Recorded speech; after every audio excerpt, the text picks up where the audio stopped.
Cool Figure TV. Revolutionary salute. Revolutionary salute. Like, share, subscribe. Welcome, welcome, welcome to the House of Revolution. You know I'm your humble host, the Yao Mean of Revolution. It don't look too good for Ukraine. It's on fire. Nobody can put it out. Before we get into that, be sure to wipe your feet. That means hit the like button. You in the House of Revolution. Like, share, subscribe, support the platform. Y'all salute, salute, salute, family. Well, they was laughing a couple of days ago all over the news talking about Russia. Bombers had been hit. Oh, this is devastating. This is embarrassing for Putin. That's what we heard. Didn't y'all hear that too? Well, and I told y'all, laugh now, cry later, beg for it all to stop. Let's get into this. Salute to East Texas.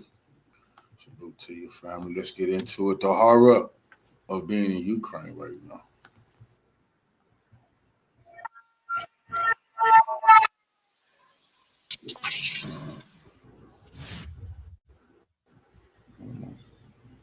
Panorama of night strikes on targets, raining down on Kharkov, showing Russian retaliation causing large-scale fires, all in Slobodsky district of the city. Mayor of Kharkov, Igor Terekov, shared short footage of the strikes that took place on the night of June 5, 2025, the moment of the retaliatory strike, with a series of shots at the Ukrainian industrial zone, all in the same place, which is unprecedented. Many other videos have been circulating on the day about alleged Russian strikes on Ukraine in response to the attacks on the Russian airbase and the Crimean Bridge. Unfortunately, this is just the beginning.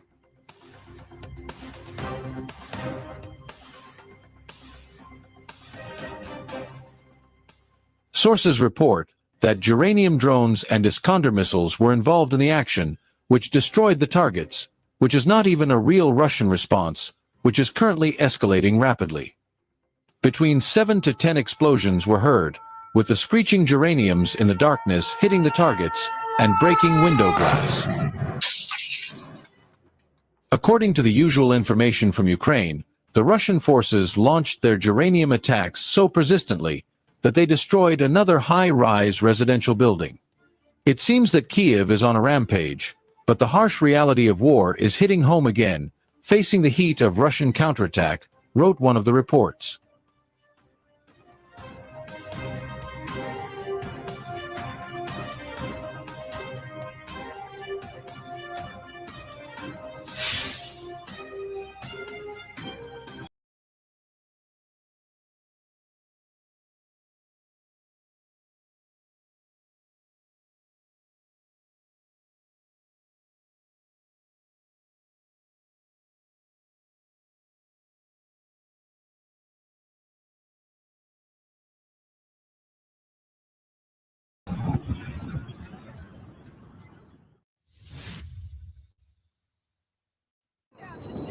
What a stunning sight, as Russian cruise missiles fire the heat traps in flight, lighting up the sky, before slamming into their targets in western Ukraine in the early hours of June 6. From multiple camera angles filmed by locals, in the city of Lutsk in the Volyn region, further footage showed about 4-caliber heat-decorating missiles landing, one after the other, speeding towards their targets at the Lutsk repair plant motor of Ukrainian military, an open-source intelligence site reported. The massive attack is believed to be part of a Russian retaliation, as for over 7 hours, Russian missiles and drones continuously rained down on the skies over Ukraine, with explosions rocking the country from east to west. Traditionally, the cruise missiles' countermeasures and whistles were heard, firing flares in the final stages of their flight, before hitting their targets with a precise hit.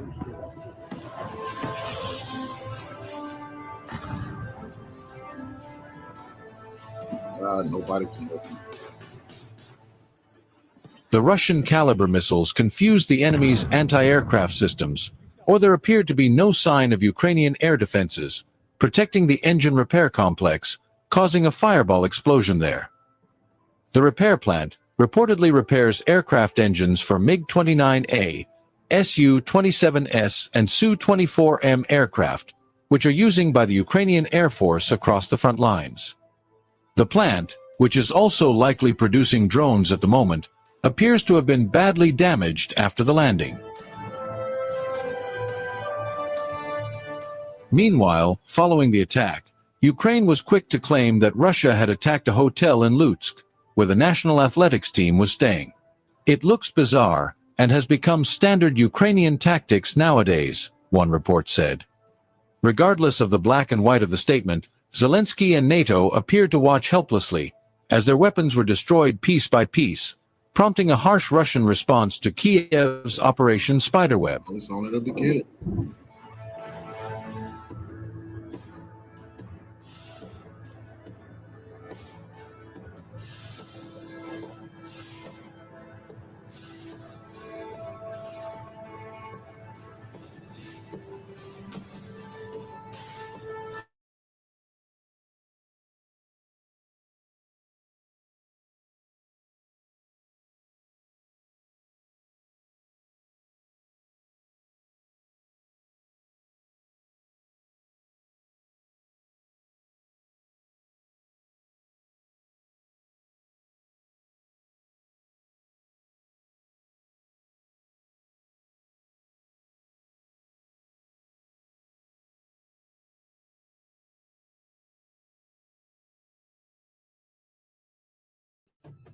This building was not hit just once.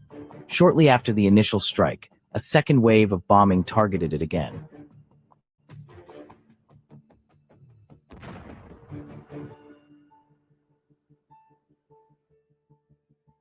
According to reports, the attack involved the relatively rare UPAB 1500 guided glide bomb. Weighing 1,525 kilograms, it carries a 1,010 kilogram warhead. Ukrainian monitoring sources claim the bomb was dropped by a Su-57 fighter jet.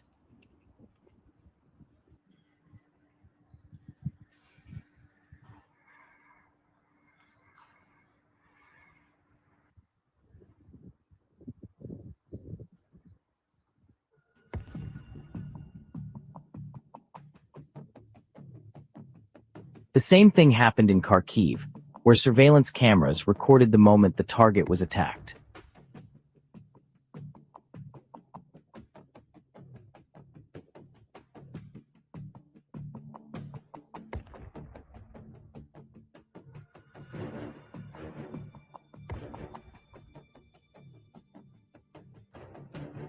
In Lutsk, a missile strike severely damaged an engine repair plant reportedly dedicated to servicing aircraft engines. Хату прям чил, ебать! Пизда! Ебать! Сука!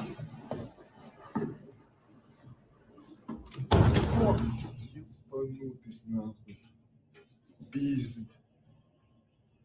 Пиздец! Просто пиздец! In Kiev, a Patriot air defense system attempted to intercept an incoming Russian Iskander missile, launching up to 4 interceptor missiles. However, the attempt failed. As seen in the footage, the Iskander successfully struck its target.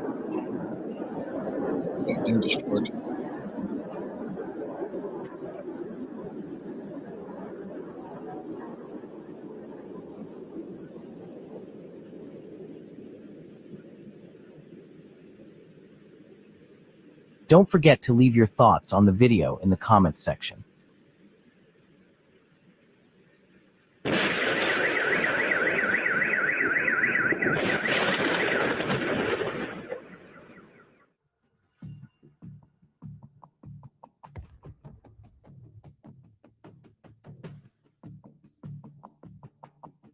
In Siversk, an airborne assault unit from Ukraine's 81st Airmobile Brigade was struck by an aerial bomb. Unlike previous attacks, this time Russian forces used a thermobaric ODAB 500 bomb fitted with a UMPK glide kit. The resulting explosion was devastating.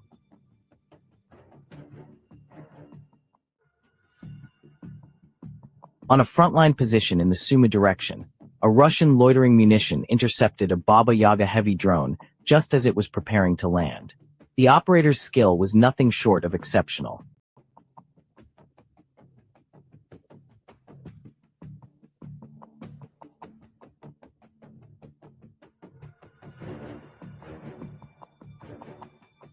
Once again, the Russian drone operator demonstrated that anti-drone tunnels do not guarantee vehicle safety. After being intercepted, the armored vehicle failed to return to base and was left to be destroyed by the drone.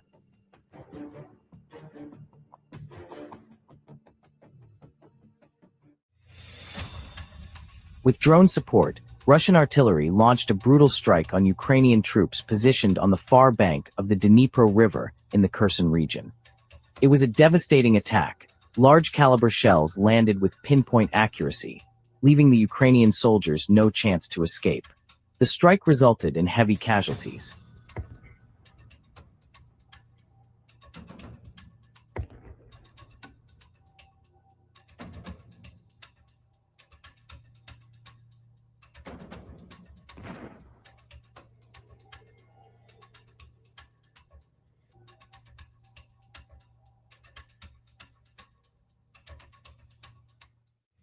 A drone is seen searching for Ukrainian vehicles hidden among residential buildings, part of ongoing fighting in the Kupiansk direction. Fiber optic drones remain one of the most challenging threats for Ukrainian forces. Their effectiveness poses a serious risk to logistics and resupply efforts.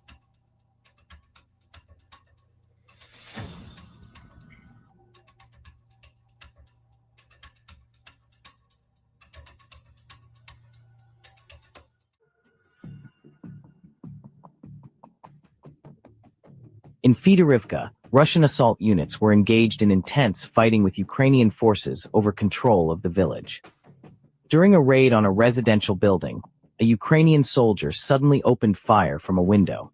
This prompted multiple drones to launch a concentrated strike on the targeted house.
In our previous video, we covered the capture of 2 Abrams tanks. Now, in the Sumy direction, Russian forces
A few days ago, former National Security Advisor to the President of the United States, retired U.S. Army Lieutenant General Michael Flynn, sharply condemned the terrorist attack on Russian strategic aviation air bases.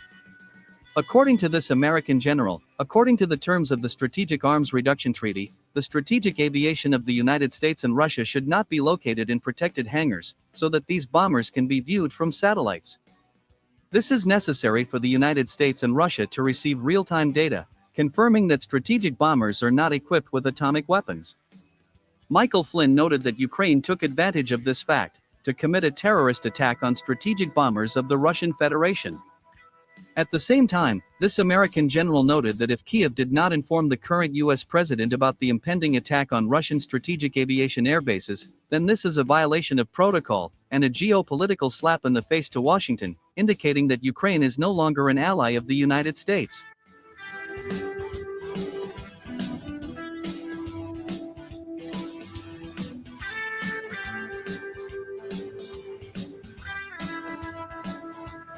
With General Flynn coming out, and I seen that statement by General Flynn.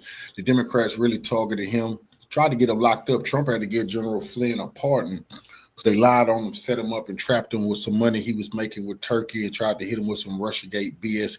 But you should have just said that that's very disrespectful what Zelenskyy did, and that he stabbed Trump in the back.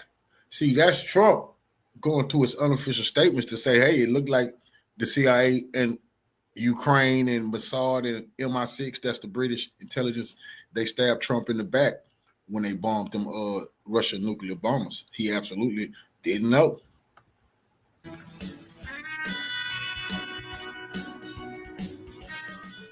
Meanwhile, on June 4th, US President Donald Trump officially confirmed that he had a telephone conversation with his Russian counterpart, Vladimir Putin. According to Donald Trump, this phone conversation lasted more than an hour. Furthermore, the US president also stated that he did not know anything about Ukraine's impending attack on Russian strategic aviation airbases. In the end, Donald Trump noted that Vladimir Putin had informed him that Russia is preparing a retaliatory strike against Ukraine, due to terrorist attacks organized by Kiev not only on Russian strategic aviation airbases, but also on railway bridges in the Bryansk and Kursk regions, which resulted in civilian casualties. Many of the dead were passengers on these trains.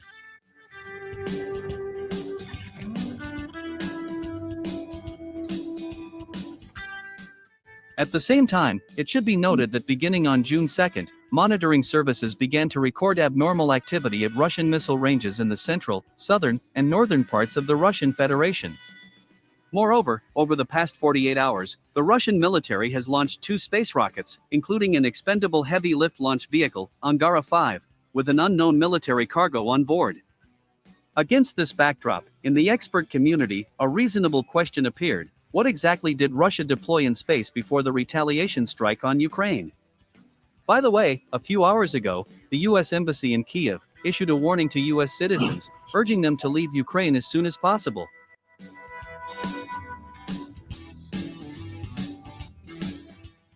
Amid all this, many experts have suggested that Russia is preparing a preemptive nuclear strike on the territory of Ukraine, and a demonstrative test of nuclear weapons in space. However, I personally disagree with these statements. In my opinion, Russia has deployed its latest all-seeing satellites in space, in order to be able to hit any target on the territory of not only Ukraine, but also Europe. These satellites can see everything, even at night, through thick clouds. In addition, Russia also needs these satellites to ensure control over the Arctic and Baltic regions. I am confident that in light of the escalating threat from Russia's adversaries, Moscow has expedited the deployment of these latest satellites into orbit.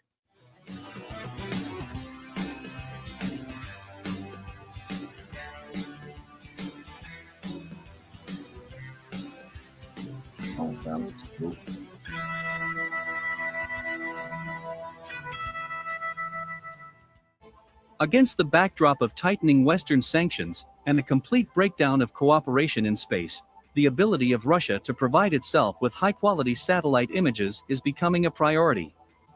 It is especially important to close this gap regarding the Arctic region, where it is impossible to ensure the safety of navigation without timely information from satellites. My friends, in this video, I will tell you in detail about what exactly actions Russia is taking to solve this issue. At present, the detailed survey of the Northern Sea route, which is necessary for escorting ships, is carried out by the Russian spacecraft Canopus V and Resursky, operating in the optical range. In fact, these spacecraft are powerful cameras in orbit. However, they have one drawback: these spacecraft see quite poorly in the dark and through clouds. When creating the new generation spacecraft Condor FKA and Observar, Russian engineers managed to get rid of all the shortcomings. These newest spacecraft have gained the ability to see clearly through the clouds and in the dark. At the moment, these latest satellites are already in orbit and undergoing the testing process. Moreover, the new version of the spacecraft Condor FKA with improved characteristics has already been created. This spacecraft is currently undergoing the ground stage of the testing process and will be launched into orbit at the end of 2025. Condor FKA is equipped with a synthetic aperture radar and is capable of obtaining a highly detailed image of the Earth's surface with a resolution of up to 1 meter in any weather at any time of the day and surveying the Earth's surface in a band of up to 120 kilometers in survey mode. The spacecraft Observar is equipped with a Kasatka-R multifunctional locator, based on an active phased antenna array. It allows you to get detailed images with a resolution of up to half a meter in any weather conditions.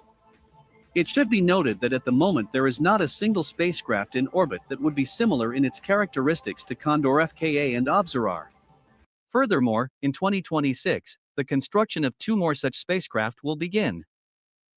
And it means that in total, Russia will have 5 such spacecraft in service, which will provide full coverage of the Arctic region and the Northern Sea route in a record 14 hours with an observation frequency of 2 times a day. This completely suits the specialists of Rosatom, which is the infrastructure operator of the Northern Sea route. But that's not all. The tasks of remote Earth sensing cannot be solved without ground infrastructure. That is why Roscosmos, together with the Ministry of Emergency Situations and the Federal Service for Hydrometeorology and Environmental Monitoring, have deployed a single geographically distributed information system. This system includes receiving complexes located both on the territory of Russia and Antarctic continent. They are united by both terrestrial and space channels of information exchange and include software and hardware complexes for processing and bringing information to the consumer. And all this is already working. Also, work is already underway to create new generations of spacecraft that will take all the best from Condor FKA and Observar. The latest spacecraft will have a significantly increased resolution in the overview mode, and other characteristics will also be improved. It should be noted that all this is made exclusively from Russian components, beginning from bolts and ending with electronics.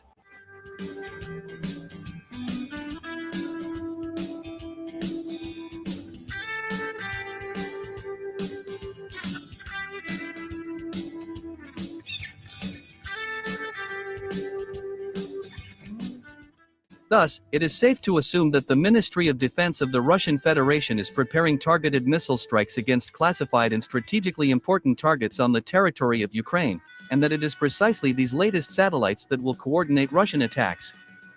At the same time, it's important to note that insiders in the Kremlin suggest that everything happening indicates Russia will likely use several of its latest Orshnik hypersonic ballistic missiles during this retaliatory strike.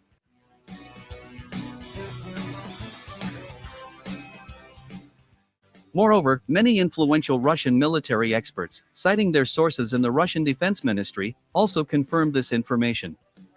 Well, my dear truth seekers, it is clear from the above that Russia's retaliatory strike will be so crushing and devastating that it will cool the hotheads in Kiev, Paris, Berlin, and London for a long time.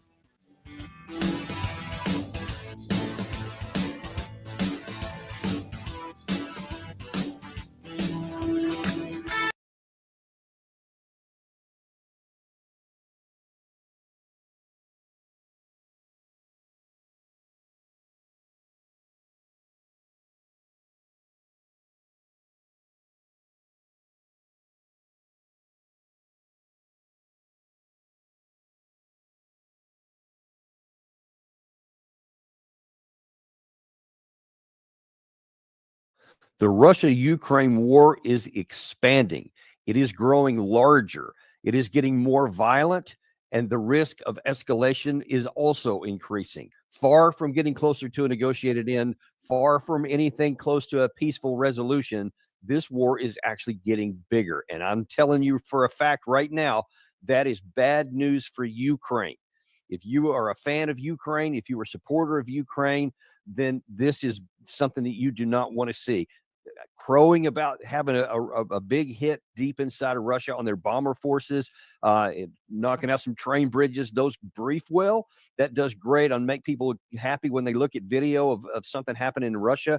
But in terms of the balance of power, folks, I've said it so many times, but now we're seeing it graphically play out. This is bad and potentially fatal, likely fatal for the Ukrainian side if something big doesn't happen to intercept what is playing out before us right now. Last night there were probably what I'm going to guess is the first of many responses from the Russian side to that Ukrainian strike deep in the Russian rear on their nuclear bomber fleet. 407 drones and missiles were fired into Ukraine.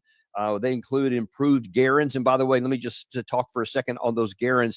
Those are the drones that came from the what originally was called the Shaheeds from the Ukraine, from Iran, that came to Russia. They have since been improved and have at least 2 or 3 different generations of improvements. These are much faster. They're more expensive, and they also have a bigger payload. They're harder to intercept. They can fly higher, etc. That is in part one of the reasons why you have more of the successes of Russia getting through here, because what was even claimed last night is that Ukraine only intercepted about half of the drones, which is a really, really low number because the drones are far easier to intercept than the Iskander and the Caliber missiles that were also fired. It is not, I don't think, coincidental that a good portion of the missiles that were launched last night were from the Tu-95 Bears, the very airframes that were hit in that long strike. I'm sure that that was an intended message that you did not stop anything. And in fact, everybody needs to understand that whatever did happen on those airfields, however many planes were knocked out, as I warned immediately, that didn't take the capability away from Russia, and it would continue on as it was because they have scores more aircraft of that type available. They just bring more of them out and probably do some upgrades on some of the others, and some of those will even be able to be repaired. Only time will tell on that. But that's almost inconsequential because the capability wasn't intercepted at all. And now then we see graphically playing out, and you see the images right there. Most of these, by the way, you're seeing right here are from Kiev. And what you see, it's important there, is that there's almost none of these are being intercepted. I'm going to show you some scenes here in a minute that do show a Patriot system in Kiev that was functioning, but for a period of time. And in fact, I want to show 4 in particular strikes that happened last night because I think they're very, very telling about where this war is and where it's going to go from the Ukraine side. This image is here, and I'm going to loop one of them for a second to kind of highlight. Not that one, Gary. Not that one yet. This is the one that has the looped part in it.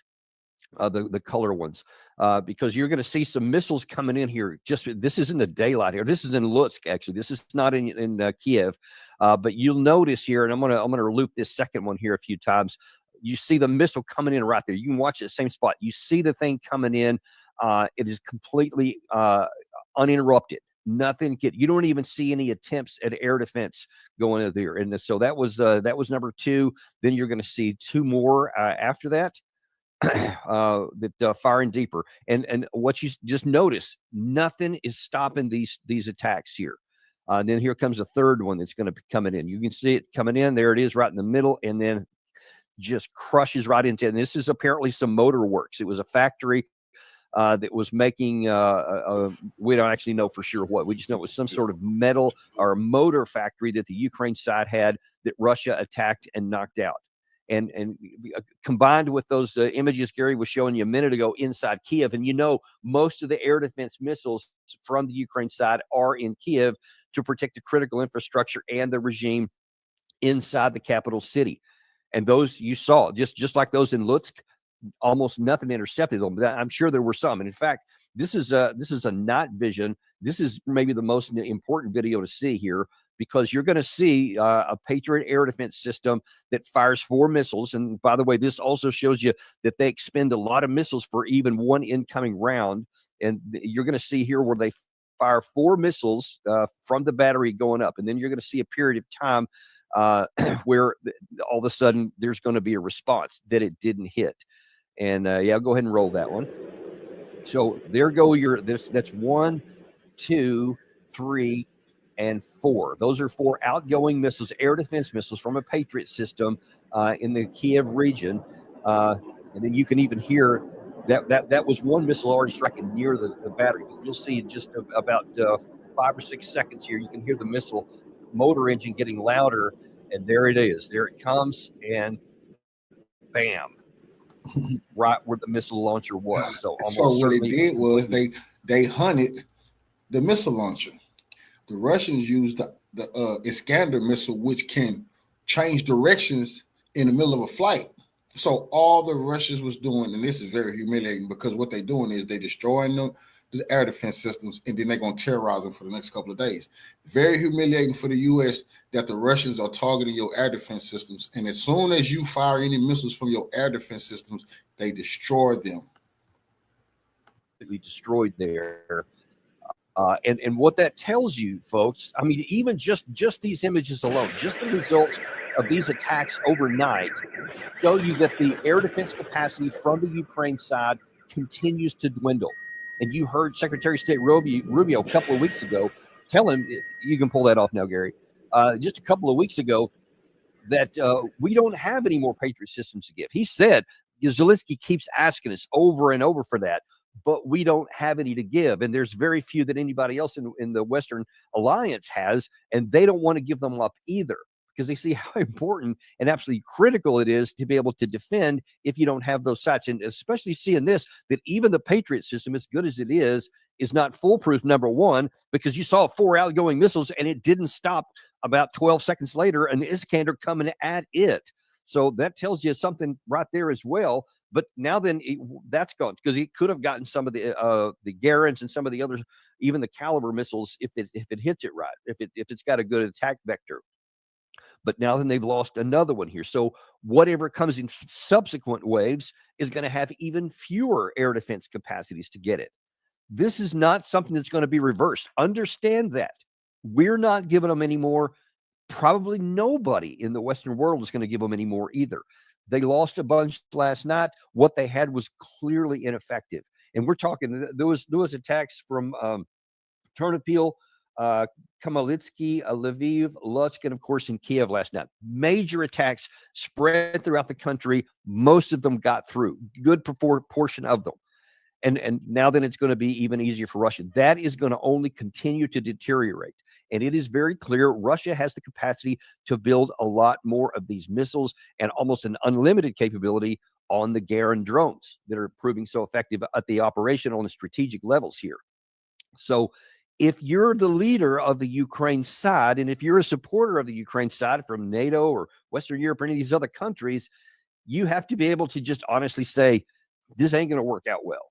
This is not going to end. There's no way to stop this. Aside from all the tactical operations on the ground I keep telling you about, those are also continuing on. The Sumy offensive in the north.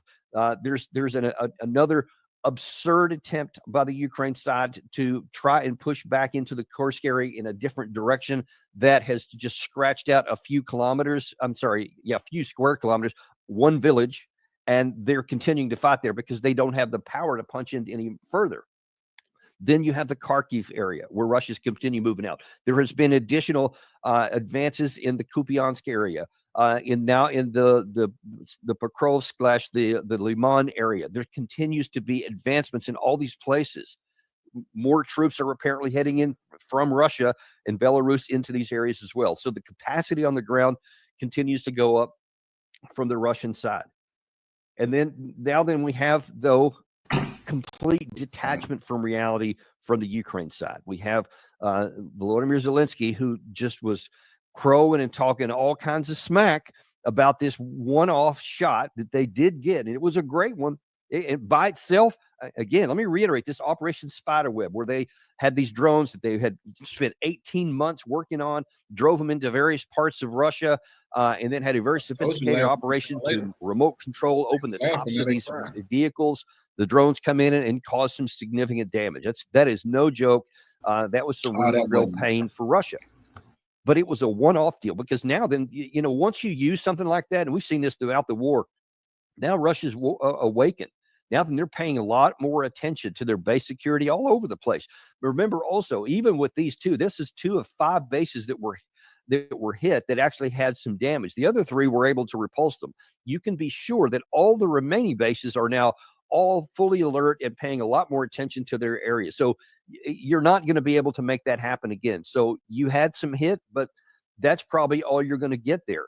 And instead of recognizing that and saying, well, this, number one, this is not going to do anything for an end of war negotiations. It's not going to compel Russia. It never was going to. There's no rational reason why anybody should expect that it was going to, but you'd never know that listening to Volodymyr Zelenskyy. I informed our partners about the situation at the front. We also talked about our operation inside Russia, which has seriously weakened their military. Operation Spiderweb showed that modern war really looks like, and why it's so important to stay ahead with technology. The key to lasting peace is clear. The aggressor must not receive any reward for war. Putin must get nothing that would justify his aggression. Any reward would only show him that war pays off. Geopolitical gains are just as important to Russia as money or territory. If Putin is allowed to decide who joins NATO, where NATO infrastructure can or can't be, then Russia's appetite for war will only grow. Look, everybody in the West needs to understand this, especially at the leader level. It doesn't matter how good the video production is for Zelenskyy.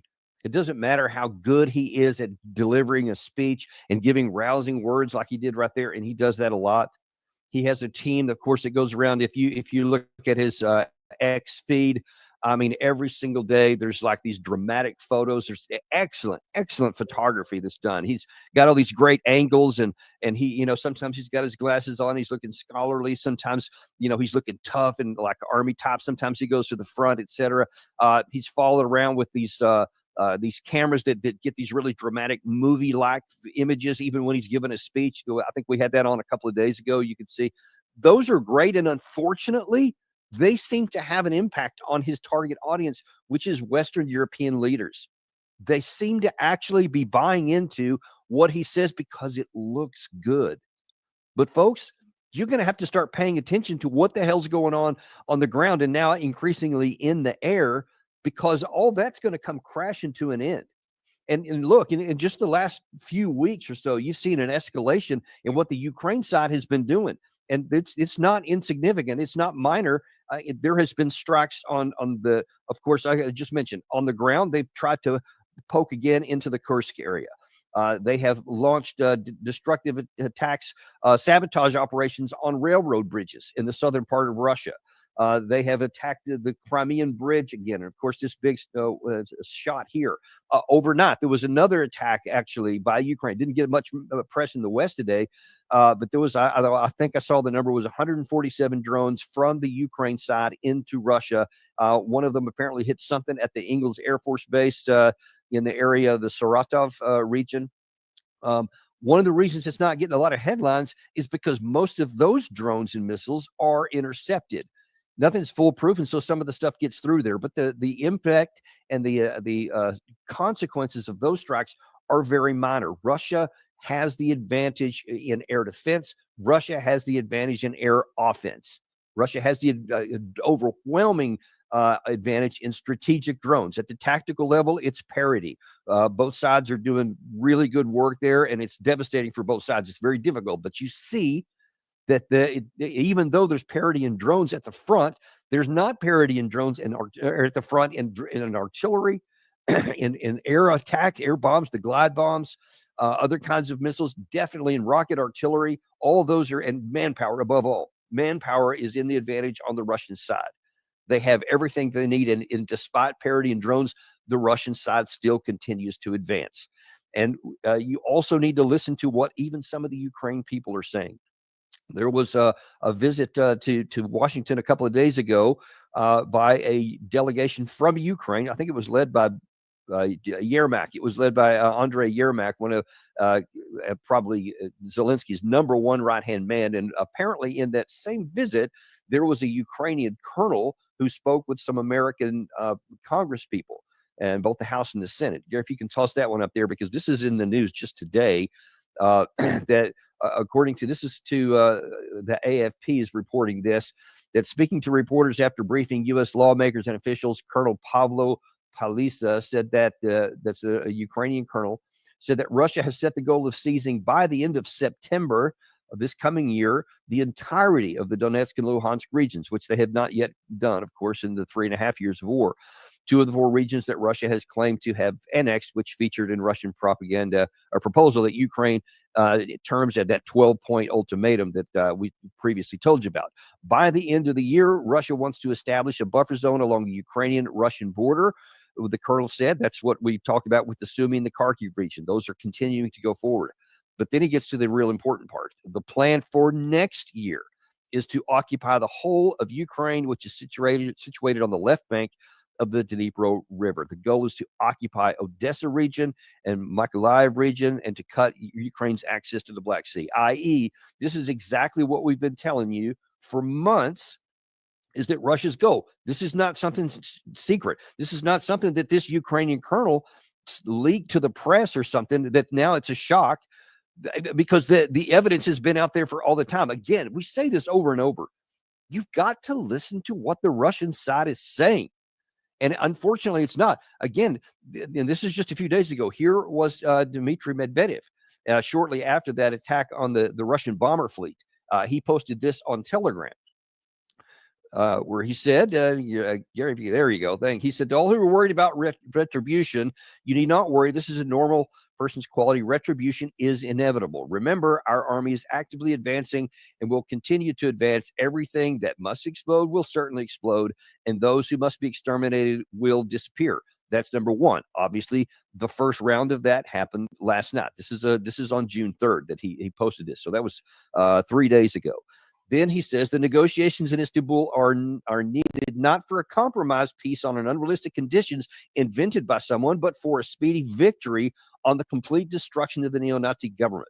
This is the meaning of the Russian memorandum, i.e. the ultimatum, which was published yesterday. That's that 12-point plan we keep talking about there. So you see, Medvedev is telling you, you've had Putin telling you, you've had Sergei Lavrov. We've shown, if anyone will listen to Russia, they wouldn't be surprised by anything that colonel said. But it appears that they are, or that they're just ignoring him, and they may also ignore him. But you see that Russia says something and then they do something, and then you can see they have the capacity to execute what they have claimed here. And so now you see the very things that Medvedev was talking about there, the very things that this colonel, this Ukrainian colonel, was telling an American audience. They are moving to the buffer zone. They are attacking further into the Sumy area. They are attacking further into the Kharkiv area, and they're moving toward the Dnipro River. They have already actually got to the first point in the Dnipro province in Ukraine, getting one step closer to that.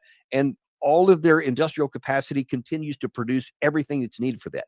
These attacks overnight show that the air war is continuing to tilt in the Ukrainians' favor. In the Russians' favor. But here's the thing. There's other things besides what's going on in the air. They're also bleeding territory. And this doesn't get talked about enough. This, you may recall this from the Deep State, where it showed in the last number of months, the May is the last one for which we have data there. And you can see it was more than triple what it was the previous month. And in fact, it had been pretty bad all the way up and had been growing up through November of last year. And then it tapered off a little bit. But apparently that was only because they were retooling for their summer offensive, which now appears to be kicked off. And you see there is tangible expansion on the ground. Every day they grab more and more territory. And you see, again, from here, I'll highlight that the last time that Ukraine took any territory was October 2023. October 2023. That's the last time. And everything since has been Russia's. And now you see it's again starting to accelerate. Ukraine is also bleeding people. Now, this here is talk about some of the things that have happened in the past. with oh, sorry about that. Sorry. Yeah, that just so you know, there in the upper left-hand box, you may not be, I'm sorry, you may not be able to read some of these numbers here, but that's from September 2024 up through the month of May. And you see, if you can see those numbers, you see they continue to grow about what Russia has retaken, or not retaken, but taken from the Ukraine side there. But Ukraine is also bleeding people. If you can put that next full screen up there. This is from a Ukrainian Telegram channel. The number of Ukrainian refugees abroad has approached 7 million people. So since the war started, 7 million people have fled abroad. As of April, there were 6.9 Ukrainians abroad, 6.9 million. The National Bank reported in its monthly review. Since the beginning of the year, another 100,000 migrants have left. So they continue to bleed people. 100,000 additional ones left. And part of that is driven by the fact that Ukraine is saying that it's going to expand the forced mobilization to teenagers down to 18 years old. There has been reportedly a big exodus of kids 16 and 17 along with their parents to get out of Ukraine before that goes into effect, because they're terrified of having their sons or daughters, as General Hodges seems to advocate, to be thrown into the maw of death, otherwise known as the line of contact. And as of March 2025, there are 3.8 million internally displaced persons, and their number has increased by 188,000 since the beginning of 2025. So that's telling you that since this year, just this year, 100,000 people have left and another 188,000 have been internally displaced. And you're closing on 4 million people inside Ukraine that have been displaced. And that's probably going to start growing here, because now then in the Sumy offensive that the Russians are taking in, the city of Sumy itself, which I think is like 150,000, somewhere around there, quite a large city, it's now in drone range already, and artillery range as well. And there has been reports that they're now starting to prepare to evacuate that city. So that number of internally displaced people is about to rise, as will certainly those seeking to leave the country at all, because they see with their own eyes what's going on here, folks. And unfortunately, there are others who just don't want to see this at all. And the leader of that, of course, is Volodymyr Zelenskyy. Now, I just showed you that video of him just a few days ago, talking a lot of smack about how he made this one-off hit here, thinking that that's something, and then having the audacity to say, yeah, and now that's going to force Russia into doing something that we want, and they can't come out with anything. And obviously the first answer, if that's already given, yeah, that did nothing to their air capacity, as you just saw graphically displayed on your cameras right now. Now, you would think, again, a rational person would recognize, oh, snap, I can't keep going down this path or we're going to end up getting destroyed. But to show you that we're not dealing with a rational person, and this is not meant as a pejorative or an insult or anything else, but an assessment of objective reality. Volodymyr Zelenskyy has lost, past tense, gone, the ability to make rational decisions. That President Trump should not think that he's dealing with a rational actor here, that he can convince of this or that. The European Union, the NATO people, other individual governments in Europe should not believe that they have a rational actor that they can negotiate and discuss with. He can't do it. And I'm going to prove it to you right now. Aside from what he just said there, which really would stand by itself, you may recall that a year ago, Viktor Orban of Hungary, when he was I think the rotating president of the European Union or European Commission, went first of all to Kiev and met with Zelenskyy. Then he went to Moscow to meet with Vladimir Putin. And then he went to several other places as well. Kind of went on a diplomatic tour there. And he came under a lot of fire for going to talking to Putin, because at that time nobody had been willing to do that. That was during the Biden administration.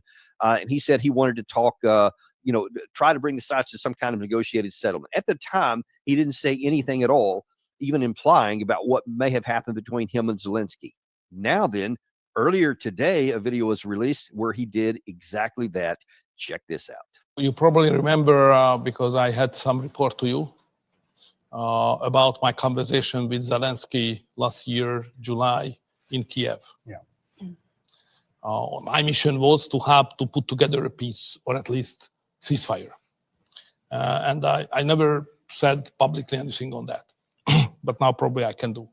So I try to convince him that the time is not on your side. So you will lose more and more. So it's your interest to have a ceasefire and a peace. And if you allow me, I'm ready to convince not just you, but I'm ready to go to other places and to put together an agreement on saving more lives and so on. He rejected. He said that no, you misunderstand the situation, militarily and politically. First of all, the time is on the side of Ukraine because they will win militarily. Oh, I said, oh. And then he explained the Russians are in a hopeless situation. Oh, I said. Then he said that because my argument was that Trump will come and Trump will make a peace and you will be in a deep trouble. I said, probably will, probably not. And if yes, nobody knows what the foreign policy will be. But I said, be careful. I know this president. This is different. So you are on the loser side and time is not on your side. So it's your interest to have a peace as soon as we can. And he rejected. And he rejected. And Gary, if you could put that chart back up on the screen again, I want to point out something. So that was in about June of last year.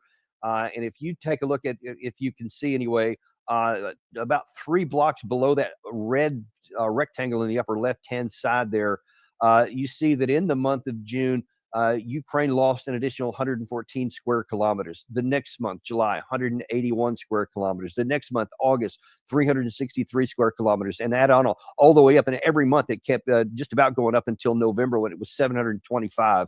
And again, now it's back up. So from the time that Orban told Zelenskyy, you can't win this, time is not on your side, it was bleeding out territory on the ground every day, of course, accompanied by bleeding out of his people. So everything that Orban told him at the time was graphically displayed to him, and he just could not and would not listen. And to be able to say with a straight face at that time that you're going to win the war, that by itself shows you that, I mean, you could almost stop right there. That is delusional. And yet he believed it. And that time is not on Russia's side, he said. Even though if you just look at the manpower alone, Russia has, I don't know, depending on which category you look at, between 7 and 8 million more military-aged men from which they can draw to fight the war than the Ukraine side does. That alone tells you that Russia, which views this as an existential battle and under no circumstance is going to allow themselves to lose conventionally, can continue in a war of attrition. You will never be able to have enough men to fight, even if you were on the upper side and causing more casualties than you were suffering. But you're not. You are on the lower end of that too. So you see blatantly that Volodymyr Zelenskyy is not a person that can be dealt with, that Trump needs to just forget about him, folks, just straight up. That NATO needs to just forget about him, that Western Europe, Starmer, Macron, Merz, y'all need to forget about him. Merz was in Washington yesterday, and there was a comment, I didn't have time to cut it this morning, where he again reiterated that he's trying to press Trump into going back to the Biden area and give him more ammunition, more weapons, because somehow these people aren't getting it. Somehow they also think that if you just give a few more bombs and a few more bullets and a few more air defense missiles, then that'll change it. It won't. We already tried that for years when the United States gave almost everything that was asked. You can argue that they came late and that they talked about it and then did it and then they finally did it, but they did finally do it. And it was massive amounts of equipment, 10,000 total military vehicles, all different kinds. Some of our best armor, some of our best infantry fighting vehicles, air defense systems, everything, intelligence, training, you name it. We did it on top of everything that the European side did. And yet, these people either can't or refuse to acknowledge plain reality in their face, the result of it, because they're still pressing to this day to try to get Trump. But everybody needs to understand that the guy at the center, the pivot of this on the Western side is delusional. Is delusional and cannot make rational decisions. So anything that you do will be sent into a black hole. It will be thrown away and have no possible chance to reverse course on what's happening here. Everyone in the West needs to understand that you give $1 more, $1 more euro, one more plane, one more bullet, all you're doing is literally taking it out of your inventories, and you might as well just throw it in the trash. That's all it's going to do. Why would anyone want to do that? And yet, it's not just Merz alone. Here is Mark Rutte talking about yesterday that they're now ramping up to try to get into a fight with Russia. We are facing the most dangerous security environment in decades. Russia's war of aggression continues. Terrorist threats persist. We are not at war, but we are not at peace either. So we must continue to strengthen our deterrence and defense. And that means pivoting towards a full war-fighting readiness. This is also irrational. I'm starting to wonder if Zelenskyy isn't the only one. If you see what the Russian side is doing, if you know how they are so far beyond us in military capacity, military experience among their troops, and most critically, their defense industrial base, because they were fighting a war, you can call it special military operation, but it was still a full-on war, and their defense industrial base is, just cranking on all cylinders, and none of that's happening on our side. And it's not going to, not to the level here. It would take the better part of a decade to actually come up to some kind of parity here, as long as no fighting happens in between. A full decade to get any kind of parity between the two sides here. And as we keep talking about, and we bring on experts to show you, economically, it's unlikely that any of these countries are going to be able to afford this huge expanse in it. And the Russians did this because they were forced to. The Ukraine side did this because they were forced to in a war. So they didn't have a choice. They didn't have any problem convincing their populations that they need to do everything to expand their military capacities and their industrial base. There is no such compulsion on the people of Great Britain, of France, of Germany, etc., to go on a war footing. And that's what you would have to do to have even a possibility within, 6-7 years, something close to a decade, before you would have a chance to have any kind of parity between. Why do that? Why not say, all right, let's get this war off the table and stopped, so that the motivation and the impetus for the Russian side to continue with their production will deteriorate or decrease, because history always shows that once the emergency is over, the status quo will go on for a period of time, but then the country will start going, okay, well, we're not at war now, we're not fighting, so everything looks kind of stable. Let's just start putting a little bit less money in that. We're getting big stockpiles built up. We don't need to keep going down that path. Let's go back to some other positive production in their economic output that actually builds wealth, etc. And they'll start doing that just out of self-interest. But instead, you want to keep going on so that the Russian side will also keep going on in their production and capacity building. You're never going to catch up. And all you're going to do is waste a lot of money and make the chance of future conflict higher. In which case, let me be absolutely clear on this, everyone would lose if that happens. Russia would lose if they get into a full-on war with NATO, because it could all too easily go nuclear. And definitely the West would lose. Even if it stayed conventional, we would lose. And I fear that it wouldn't stay conventional, because if Russia thought, okay, well, I don't believe this Article 5 thing is going to happen. I don't believe that anybody's going to go to nuclear war, so we'll go ahead and do a conventional war against NATO. The risk there, folks, to any of our Russian friends, don't underestimate the ability of the Western side, out of fear, to do something the unthinkable and use a tactical nuclear weapon against Russian forces, which would be absurd. But with this kind of illusion, with what you see already, don't count on them making sane decisions in a crisis, in an emergency, if they're losing on the conventional battlefield. That is something we should never want to find out. Russia shouldn't want to find out, and damn sure we shouldn't on the West want to find out. There are so much better ways to handle this. This conflict should come to an end. That conflict should never start, and everyone can benefit. Everyone can benefit from stability, economically, culturally, and certainly militarily, their national security. Everyone benefits by this, folks. We need to cool the jets here a little bit, let our emotions calm down, start taking some rational action. And President Trump, I think, can be the first one and the most decisive one, and just say, I'm done here. We've tried everything in our power. We've tried to bring the two sides together. He's laid the foundation for this already. It's time to act. He needs to do this and say, we're done. We're stopping it all.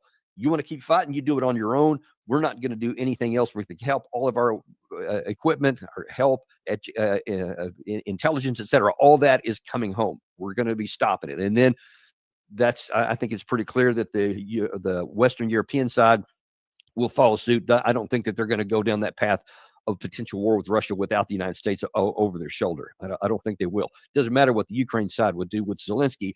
He can't make rational decisions. It's going to have to be made for him. That's just how the truth of it is. Appreciate you guys this morning. Be sure and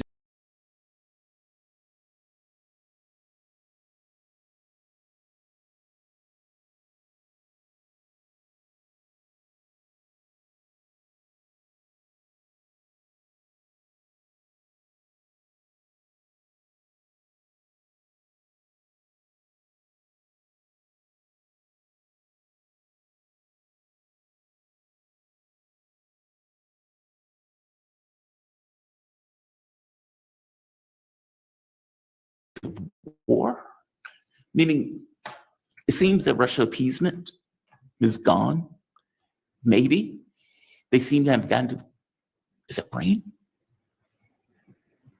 It seems like they've gotten to the point where they unleashed, and it wasn't just last night. Last night, there was a withering attack on all across Ukraine, not just Kiev. Many of the images that are coming out are showing Kiev in flames, but it was in multiple regions of Kiev. The thing I want to point out, though, is that attack didn't just start last night. It has been going off day after day after day, where Russia has been decimating Ukrainian positions. And in Sumy, they're effectively moving on all fronts. And so part of the reason that you're seeing many of the terrorist attacks that are taking place is desperation. They realize that they've lost the capability of fighting on the battlefield proper. Yes, they may do some hits, like they were able to hit one of the strikers in Bryansk, I believe. But that's in comparison to, like 20 different strikes or something that Russia made. So it's like, okay, you got one, but they got in like 15. And these were devastating, hitting administrative centers, power plants,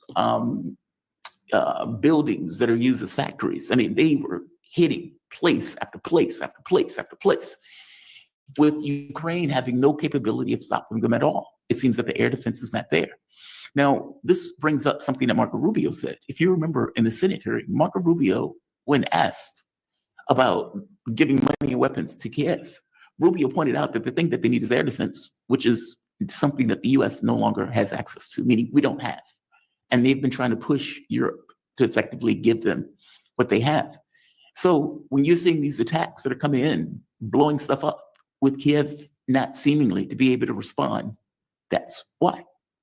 That's why, which is the exact reason why the terrorist campaign has effectively increased. And let's be very clear, this terrorist campaign of going after railroads, they went after another railroad, they derailed the train. Again, these are not military targets. These are not military targets. And look, when they hit the airfield, your humble host pointed out, that is fair game. That will have larger consequences in regards to the US relationship with Russia. And for that matter, because after all, the satellite imagery and everything else, that was stuff that was a vulnerability that was allowed so each side can know what each side was doing. It's like both of us take our pants off. We just stand there, right? But if you kick me in the balls, I'm putting my pants back on. It's that. We can both be vulnerable as long as we have certain rules and accept the other's vulnerability. I won't put a missile in space if you don't put a missile in space. I won't put missiles this close to your place if you don't put missiles this close to my place. I will get rid of a series of missiles and a series of weaponry if you get rid of a series of weaponry. That's just called negotiations. Those are the deals. Countries make those deals because they don't necessarily want to invest a huge amount of money into that stuff. And that's a headache that they can take off the table. One catch. If I believe I have an advantage, I may not want to do that. Meaning, if I can get access to a gun and you can't, well, I may want a gun. If I can put a missile in space and you can't, I may want to put a missile in space. It's that. These deals are not made because people are nice, ethical, moral, kind. It's not that. It's that both sides recognize, okay, we both can do that. We both have that capability. So let's just not do that. Since we both know we have the capability. And where that goes, if we do that, leads to hell. So let's not do that. But if I can do it and you can't, I'm doing it. So I don't want you to have this thought that, okay, well, these guys are just, coming together for good. Nope, it's not that. Both sides understand that both have the most nukes on the planet. Both sides understand that if a nuclear attack happens, all hell breaks loose. And both sides, on some level, want to have some kind of okay, let's have clarity here. Let's not have any mistakes, no accidents. So I expose my hand, you expose your hand. But if I expose my hand and you give a band of terrorists information, hit me, I'm no longer exposing my hand, which is what Michael Maloof was pointing out yesterday. Yes, it's a military target. And yes, those planes were used to hit Ukraine.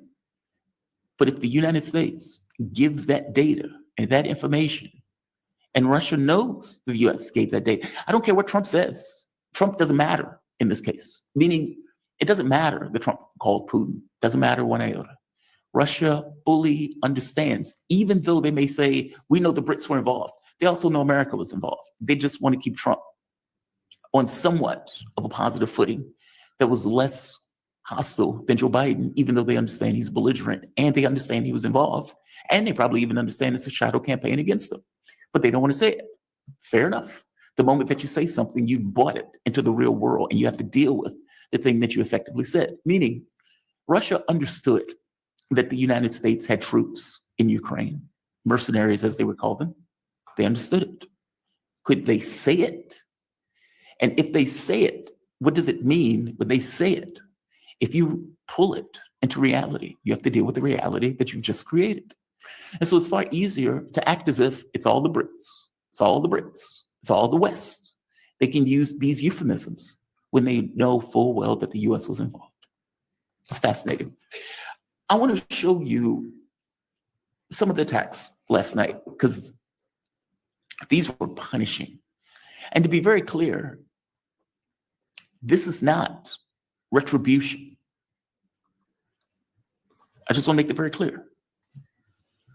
What happened last night has been happening for several days. This is not retribution. This is a new phase of war. We're done with appeasement. We're done. We're going to prosecute the war, thankfully. Now, the only quibble that I may have is, why weren't you doing this before? That's the only quibble I have. If you knew the SBU had the building there, why didn't you blow that thing up before? If you knew that power center was there before, why didn't you blow that thing up before? If you knew that that bridge was allowing troops, why didn't you blow that thing up before? Meaning, God, man, I'm sounding like Lindsey Graham. The difference is Lindsey Graham is always Lindsey Graham on any given day of the week. I am getting more hostile because I want this war to be over with. This appeasement strategy hasn't necessarily worked. And all things being equal, you have people who are effectively just murdering civilians to murder civilians. That is outlandish. And if you're Russia and you're accepting that, don't accept that. Yes, they're going to do it, but let them do it in the context of you prosecuting the war vigorously, even, dare I say, savagely. It's a war. You didn't ask for it. They pushed it. They pushed it. They pushed it. They agitated. Revolutionary salute to my brother playing base 15 for the donation to the war chest. Revolutionary way of life. Absolutely appreciate the love, family. Salute to you. They were going to invade the Donbass and murder all of those people that had already killed 14,000 ethnic Russian Ukrainians. All of that stuff happened. They blew off the Minsk agreements 1 and 2. They blew off the Istanbul agreements. Your hands were tied. That's the way I look at it. When people come on and they do this anti-war stuff, God bless you. I accept that. But I have a hard time believing that if some rando on the streets threw a punch at them, that they would let themselves get hit by the punch if they could do anything about the fact that they were about to get punched. And countries, first responsibility, defending the sovereignty of the country. First responsibility. The military is the beating heart of the nation. And if you can't defend your nation, you don't have a country. So the moment that NATO pushes to the border of Russia and is now using Ukraine as a platform to invade Russia, which was the plan, you got to respond. Full stop. It wasn't even legal. They overthrew the government in a coup in order to even get that as a platform. So yes, From my point of view, you now have the armament arsenal in order to prosecute the war vigorously. They're running out of manpower, prosecute the war. And finally, it seems that that is settled in to the Kremlin, because that's exactly what they've been doing for the last several days. This is some of the attacks that were taking place overnight. As I said, these things are terrifying. These things are withering. And you can look at it in two ways. There's a band of Nazis that have taken control of the Ukrainian government.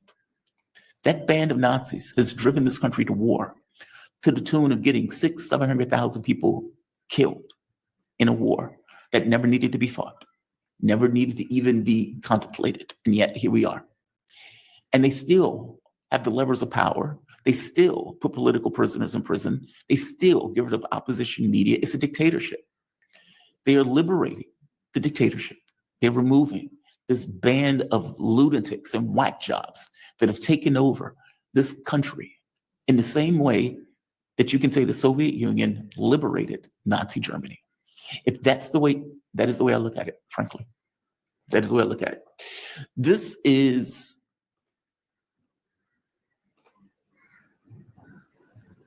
are some of the attacks. I believe this was on Kiev proper. There's one strike. And you have to look, man, if you're living there, this is terrifying. This is terrifying. If you are sitting in the apartment building that took that picture, the sound, the heat, it may blow out your windows. You don't know if your place is next. Because what Kiev has been doing has been putting military personnel in places like hotels. That when they bomb that restaurant, okay, well, you're having a military meeting in a restaurant. Why are you doing that? Why are you doing that? Let's keep going. Here's another one. This one is funny to me, and I'm why. This is a Patriot missile system. Now, understand the context. The Patriot missile system is supposed to knock down incoming missiles. Your dog catcher, whose job is to catch dogs.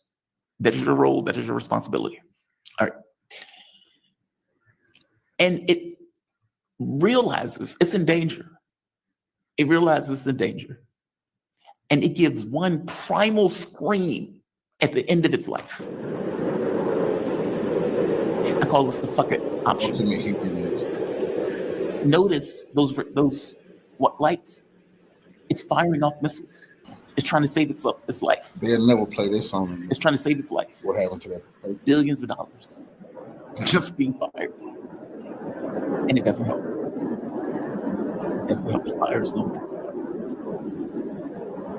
It fires no more. We saw something like that happened earlier. Well, there's another one that bites the dust.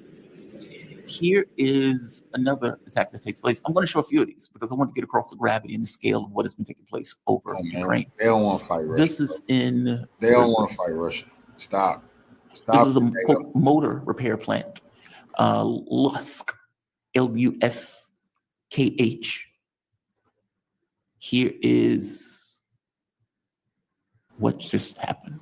Oh, here we go. The Patriot missile system is what protects NATO and the THAAD. That's what protects them. So if the Russians are hunting Patriot missile systems and destroying them, which like we just seen is called evidence, regardless if they want to play it on the news or not, then who the hell is what's going to protect the troops? What's going to stop the See, this is crazy. That's why Marco Rubio came out and said we don't have no more to get.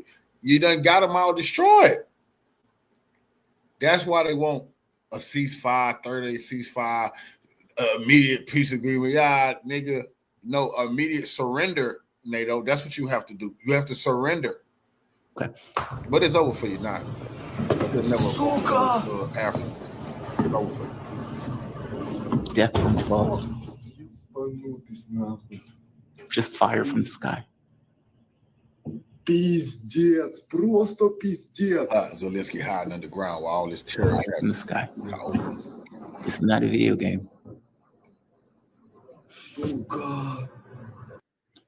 I also want you to recall the previous interview that I had with Andre, where Andre pointed out they knew that this war was going to take place when the government was overthrown. They accepted all of this, that this was going to happen.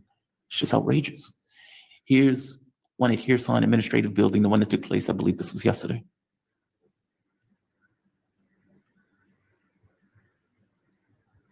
All the government buildings gonna start getting. Yep. They can't. You should see the before and after picture of that building. It's cut in half. It looks like the Pentagon on 9/11. It looks like literally split in half. Sitting in them government buildings talking shit on CNN. That's over with.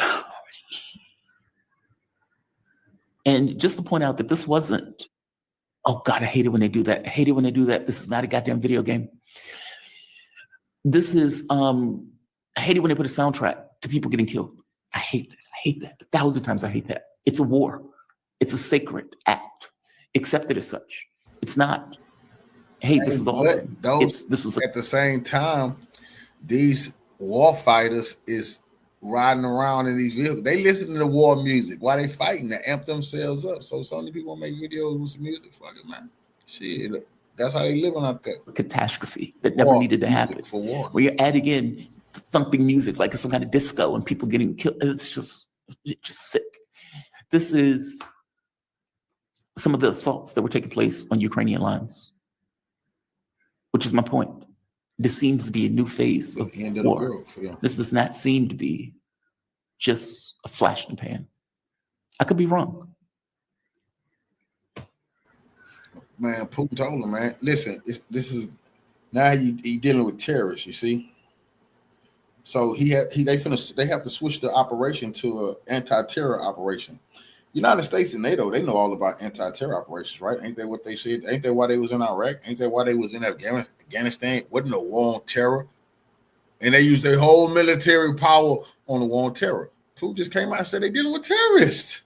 So they got to use all of their military power now to deal with terrorists, man. They have to fight different now. Terrorists.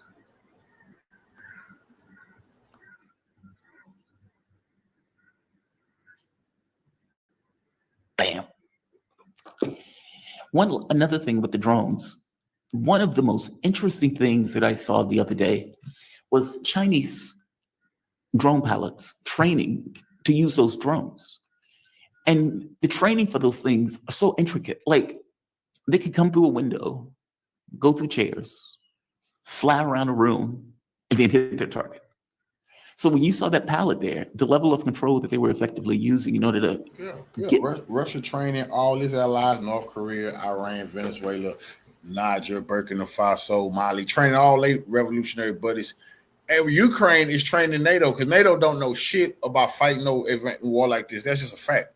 One thing Ukraine can say is even though NATO is at the helm, but a lot of mercenaries, but the actual war fighters, a bunch of Ukrainians, we know a bunch of them died. Ukraine got to teach everybody else how to fight with drones that's not the revolutionary nations. They got to teach the Western nations because Britain and France, none of them busters know shit about no motherfucking this drone warfare. That's a fact. Ukraine took it to the terrorists in Mali and shit. They took it to Sudan, was bombing Sudanese fighters, talking about they was with the Russians. That's a fact. So the U.S. got to learn from Ukraine too. The military vehicles to go around and wait to figure out, okay, yeah, right there. That's where one end. That is a level of detail that is astonishing. It gives them a certain amount of control that you may not necessarily have with missiles, because missiles, they're going at such speeds that they are, at the point where they're about to hit their target, they're going to hit their target, or they're not going to hit their target.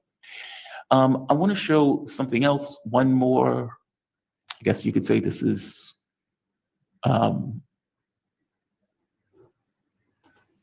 shout out to Lord Bebo for this. The man is, I guess it's a guy, it's awesome. So I've showed the one for Lutsk. Okay, here's one that hit yesterday. And I got to be honest, I don't know if this is a weapons depot. I don't know what this is. But the scale of the explosion is...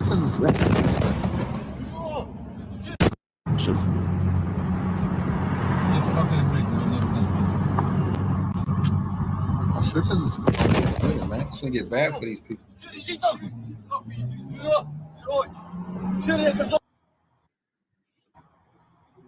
I think it's like a weapons depot.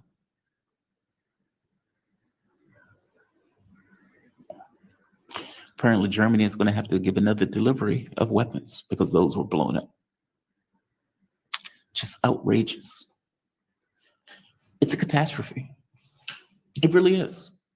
Think for a moment of how much money is being spent, just torched on, Red Square, or for that matter, torched in Berlin, or torched in London, torched in DC.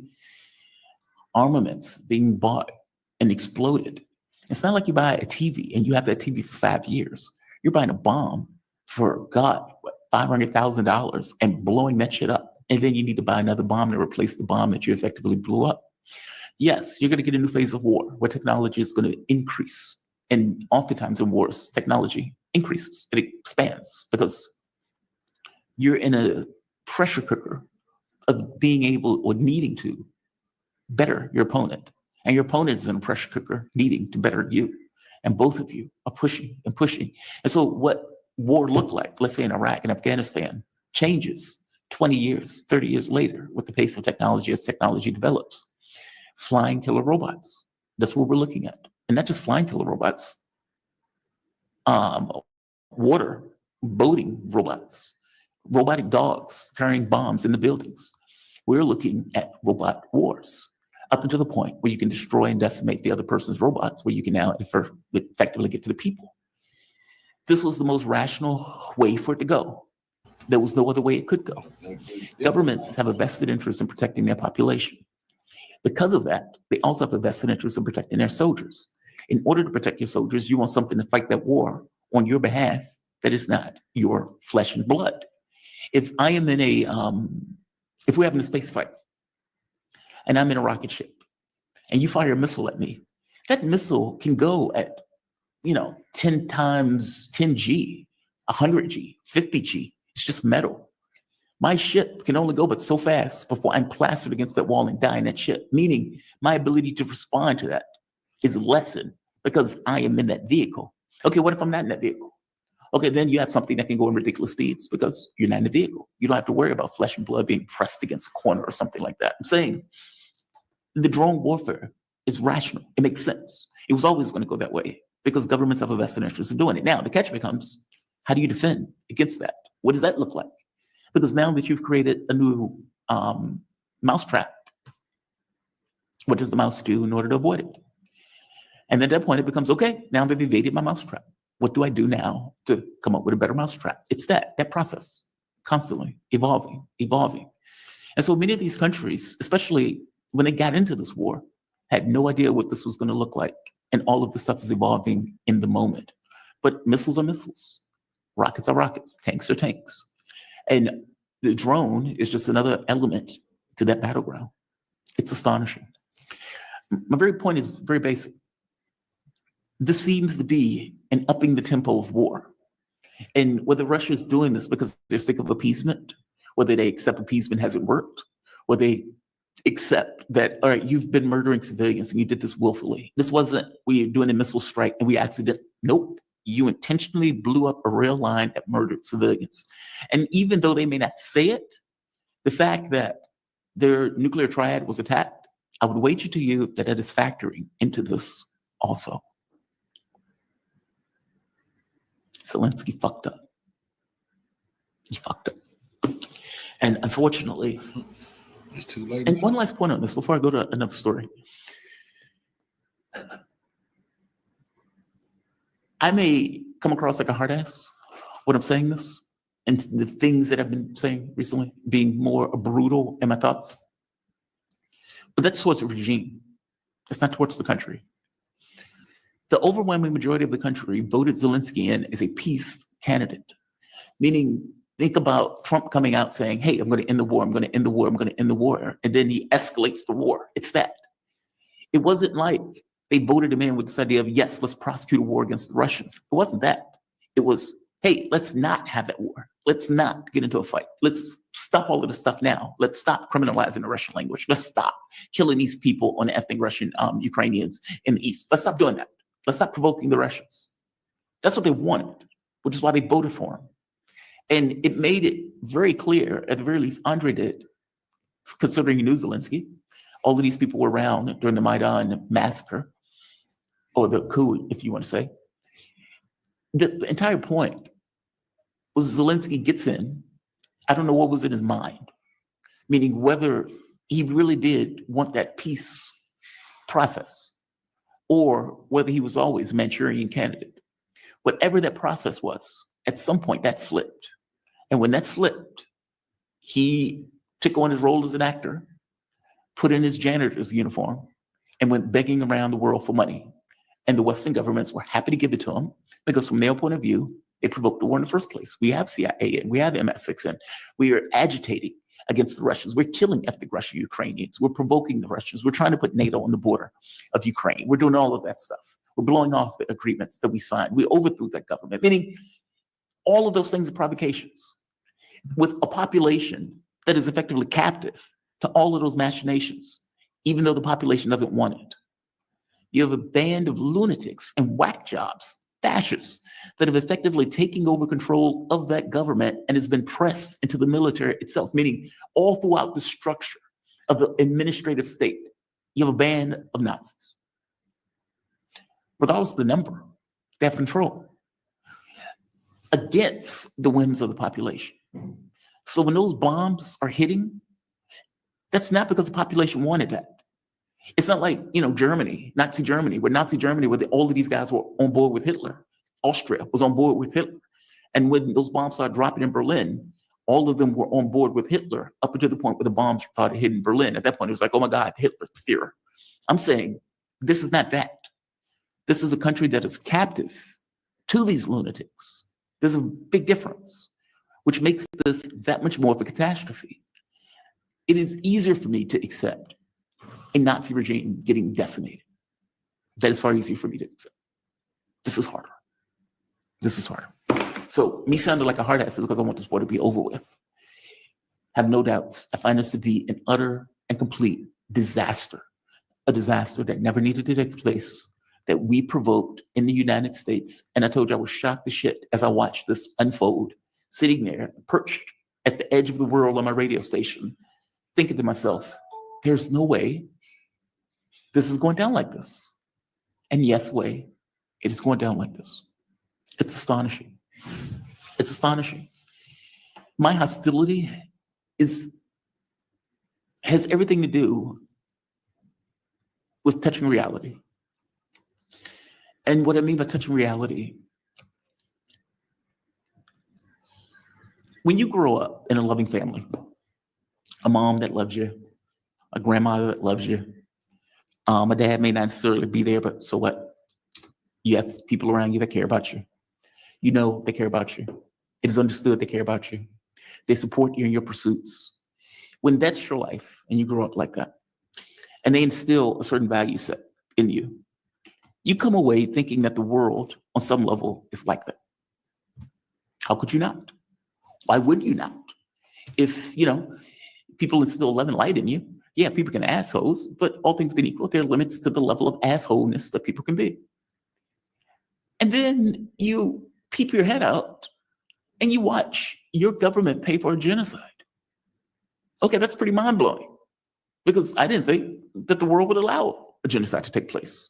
But apparently, the world considers a certain group of people completely disposable, just like they did the Jews in the Second World War. Here we are again. This time around, it's the Israelis and Zionists, a political institution, by the way. I want to make that very clear. It's not religious, it's political. That decided we have complete impunity to murder wholesale women and children, burn children alive in front of the world, and the world is not going to do anything about it. And my government gives 70 to 80% for them to do exactly that. What is your point of view when you see that? Right. Like, how do you not come away with the assessment? Anything is permitted. Everything is allowed. And not just everything is permitted, everything is allowed, especially if you have the power to do so, and you can push back against people who may be against you on that thing. What does it mean how do you view your government when it does that and supports that and pays for that and defends it in the United Nations Security Council, goes to the ICJ saying Israel has a complete right to starve 2 million people? That's pretty astonishing. You touch reality. You touch reality. That's all. This is what reality is. This is what's real. This is what it permits. What you were living in before was an illusion that was created by loving upbringing. What you're touching now is the real world. This is how way things work. Same thing with the Ukraine thing. A war never needed to take place. It wasn't like the population wanted it, but we wanted it. And the fact that we wanted it was enough. And so you get hundreds of thousands, let's say 200,000, 150,000 Russians dead, 700,000 Ukrainians dead, X number maimed, injured, wounded for the rest of their life. And what was it for? It was for our political interests, no more, no less. We didn't care about the population. I mean, hell, you can go to Brzezinski, Brzezinski in Afghanistan. Again, we didn't care about the local populations, the public, the people didn't matter in that process in comparison to the geopolitical whims and our geopolitical interests. It's touching reality. It's not a negative, that's positive, it's real. But the fact that we allow it is the thing that is just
Revolutionary salute to my brother James White for the donation to the war chest. Revolution is a way of life. Absolutely appreciate the love, family. Salute.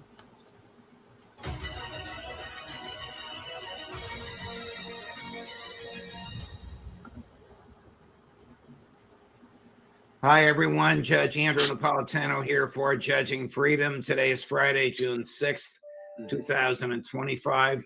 Pardon me. It's the end of the day, the end of the week, our favorite time of the week with our favorite presentation, the Intelligence Community Roundtable with my two dear friends and collaborators, Ray McGovern and Larry Johnson. Gentlemen, thank you very much, as always, for the double duty. Ray, to you first.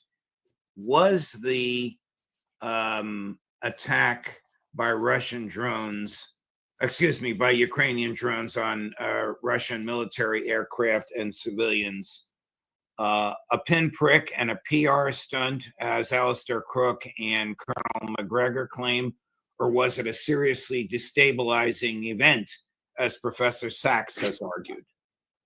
The first. The key, Judge, is how the Russians react. Now, on the 4th, that's Wednesday, Putin made a lengthy statement. Curious that he didn't even mention the attacks on the air bases. Ushakov gave a lengthy statement as a result of the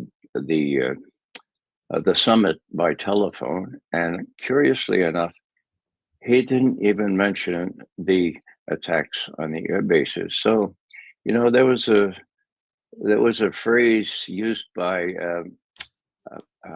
presidential spokesman Dmitry Peskov about a week ago. He talked about emotional overload. I'm afraid we're seeing a lot of emotional overload because of the rehensibility of this attack. But the key is, and if you watch Russian statements, they're distinguishing between the blowing up of the bridges, which they say is a terrorist attack, that how can you negotiate with terrorists? and the pinpricks that they don't even mention. So the triad stuff, I applaud my colleagues for looking really closely at nuclear doctrine on the Russian part, but it doesn't matter because the Russians are ignoring it. They may say something privately to U.S. representatives, but they are not making, well, let's put it this way, they're not making a federal case out of it. And for Jeffrey Sachs and many others to make such a case, I really disagree with that. And it's the first time I find myself in disagreement with such a bright guy as Jeffrey and many of the other analysts that you've had on your program. Larry, before you respond, this is brief, but it's the Putin statement to which Ray just referred. Chris, cut number one. It was a deliberate strike, and it only confirms our suspicions that the illegitimate regime in Kiev that came to power through a coup is now being reborn as a terrorist organization, and its sponsors become supporters of terrorism. At the same time, they're asking for a ceasefire. They're asking for top-level meetings. But how can we organize such meetings when something like this is happening? What is there to talk about? How can we negotiate with those who are resorting to terrorism? And why should we reward them with a cessation in hostilities, allowing them to receive additional weapons to continue their mobilization and to prepare for more terrorist attacks like those in the Bryansk and Kursk regions? What is the significance of the use of the words terrorist, terrorism, and terror attack? Well, it marks a shift in the Russian approach to this war now from a special military operation to now a counter-terrorism operation, which means more extensive military attacks and greater power of the government to conduct surveillance and to take steps to protect Russia.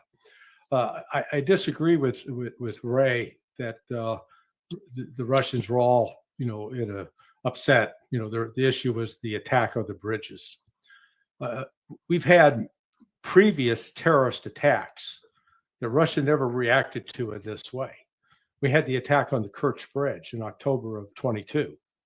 We had the Crocus City Hall attack, killed 145 people. I mean, you compare the Crocus City Hall attack to the attacks on the bridges in Bryansk and Kursk, those are nothing burgers. You killed 7 people. You can't tell me that killing 7 people now all of a sudden Russia's going, oh my God. I think there's another reason why Putin and others didn't necessarily mention it in these public speeches, is because it was a great embarrassment for Russia. But what we do know, and I've heard from other friends in Moscow and in St. Petersburg, as well as what Pepe has witnessed personally since he's been there, it was the attack on the airfields that has enraged the Russian people. And if you watched and listened to Putin the other day, he was, I would describe it as controlled fury. His body language and his voice, the tenor of his voice, was as angry as we've ever seen him over the course of the last 3 years.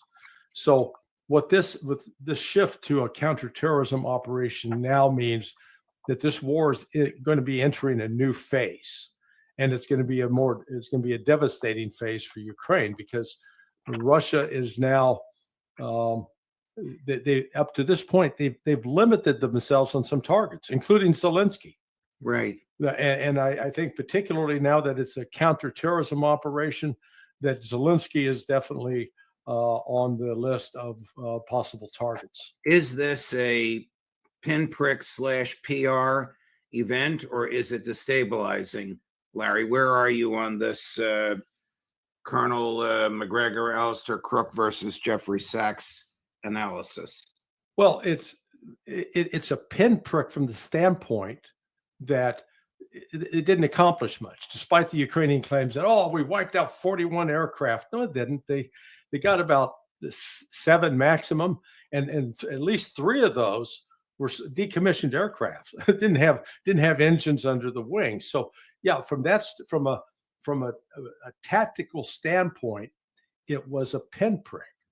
But from the strategic standpoint, in terms of what it represented, this strike on a nuclear base as now crossed the line. And whether it's true or not, the Russian leadership perceives this as this was Western supported, directed, and encouraged. And what they've been trying to sort out was it the United States? Was it Great Britain? But they know in their own, they believe, whether it's true or not, they believe that this couldn't have been done by the Ukrainians on their own. Ray, does Russian intel know the nature and extent of the involvement of MI6 and CIA in these attacks? Well, they're busy finding out.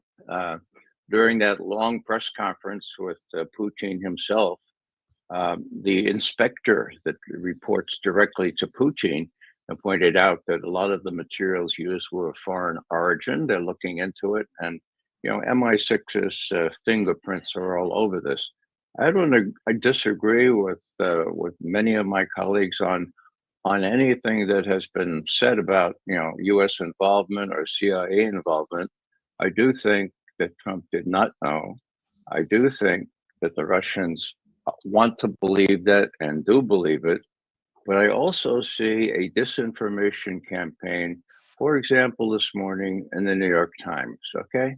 Now, pay attention, because there's a distinction here between blowing up bridges and attacking strategic bomber installations. Okay. This morning, says the New York Times, the Russians launched something that was one of the largest barrages of missiles, blah blah. It killed 4 people, mind you. Okay, damaged buildings, and Moscow suggested that this was retaliation for the audacious assault on Russian strategic bombers. That's not the case. Russia did not suggest that. Russia said this is a retaliation for the terrorist attacks on the bridges on the 31st of May, the 1st of June, right before the negotiations were to start. I mean, it's very clear. I mean, seldom do you get so clearly a sequence here where they wanted to sabotage the negotiations, okay? And then, or they wanted to provoke Putin into overreacting. Now, he's not an overreactor. What happens, Ray, if Russian intel reports to Putin that the American CIA plotted this and knew it all along? He will say, he will call Mr. Trump and say, God, we have the evidence on these guys. Do you need it? Because I can give it to you.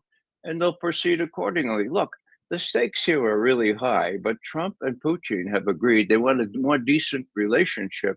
Ukraine, I hate to tell you, is subordinate to all that. They're going to work this out. And the Russians not making a federal case about this triad thing, a Russian doctrine. Well, maybe they're doing it in private, but you would expect, in my experience at least, them to say, "Oh, wait, this ratchets this thing up." Instead, the only people saying that are the New York Times and some of the commentators. Now, Larry mentions Pepe Escobar and the others. Well, I too am in contact with Jeff Roberts, for example, a Russian historian out of a British Russian, Ian Proud, who is a former British diplomat. They agree with my case that this is, very interesting. But the interesting part is that the Russians are proceeding very calm, cool, and collectively, and that it is the West that is, and especially the New York Times, saying, "Aha, see, it was not a pinprick," says the New York Times. This is why 4 people, mind you, were killed in Kiev this morning. Larry, before you respond, here's Deputy Foreign Minister Rybakov 2 days ago, pretty much contradicting Ray, but because no, Judge, what he said was, hang on, you can comment on it. It may not be the same clip that you're thinking of. No, it's the same one. Hang on, Ray. Cut number 5. We demand that both London and Washington react in a manner that will stop this cycle of escalation. So how will Russia respond? Are all options on the table, or can you rule out a nuclear response? This is a question to our military people and our Supreme Commander. I am not in a position to speculate. All options are on the table, that's right. Okay, Ray. You find that conclusive? That's what they always say. I find it fascinating that he would say all options are on the table. Larry, your thoughts on this? They say that all the time. Yeah, having met and chatted with Sergei Rybkov, you know, he's much more congenial than he was right there. You know, I understand, you know, Ray talking to Jeff Roberts and Ian Proud, but they're not in Russia. The people that I know that are on the ground in Russia, including an American, he was an American military officer, West Point grad in 1974, graduated with David Petraeus of all people. He's a Russian Orthodox Christian and been living there. He's saying the same thing that Pepe said. This has outraged. It's not the attack on the trains, because again, I got to emphasize, you've had multiple terrorist attacks over the course of the last 3 years. Again, Crocus City Hall. Ray, you're not suggesting that somehow blowing up the 2 trains was a greater terrorist act than killing 145 people and wounding over 341 in the Crocus City Hall attack. I mean, come on. No, Larry, what I'm suggesting is that it takes 2 to escalate, okay? And the Russians aren't playing that game. The fact that the Russians are being closed-mouthed on what everybody else is blowing up as an attack on that triad. It wasn't an attack on the triad. Yes, whether you like it or not, the fact of the matter is that's how the average Russian is perceiving this. Doesn't matter. Well, yeah, it does matter, because it creates political pressure. And the fact that Russia's not going out immediately reacting, it's the revenge is a dish best served cold. They're taking their time and planning. The strikes that took place in the last 24 hours, that's not the Russian response to the bridge attacks. That's not the Russian response that's coming. And in fact, we know it's going to be so severe that even Donald Trump, who a week ago was calling Vladimir Putin crazy, all of a sudden said, yeah, he's going to be he was very strong in emphasizing that he has to respond. And within an hour of the end of his conversation with Vladimir Putin, State Department issues a warning to American citizens in Ukraine, basically get the hell out of the way because something bad's coming. All right. The best way to bring 2 friends together who are disagreeing is to find a common enemy. No, let me just comment. All right, go ahead. And then I got to read you this email about which you'll both roar when you learn who sent it to me. Go ahead, Ray. No, I just want to say it was after that comment that Dmitry Peskov, having consulted with his boss Putin, how do I play this stuff? And that's when Peskov says, look, this is a very complicated issue. And, there's such a thing as emotional overload. And that's what we're seeing here. Well, we're going to go to Istanbul and do real work here. Don't worry about all these things that anyone says, including Trump. Well, actually, you notice late yesterday, Peskov made a distinction. They're not going to continue Istanbul. They will continue. Whoa! They will. They will continue. He said they're going to continue at the delegation level, technical talks such as prisoner POW exchanges, returning bodies, but they're not continuing the negotiation. That's what they're doing now, Larry. It's the same thing. Here you go. What a crazy world, Your Honor. I loved the Ukraine drone attack on the Russian bombers. It's a big deal on several levels. Jack Devine. Yay! Glad you included that, Judge. I've never agreed with Jack Devine in anything. Larry?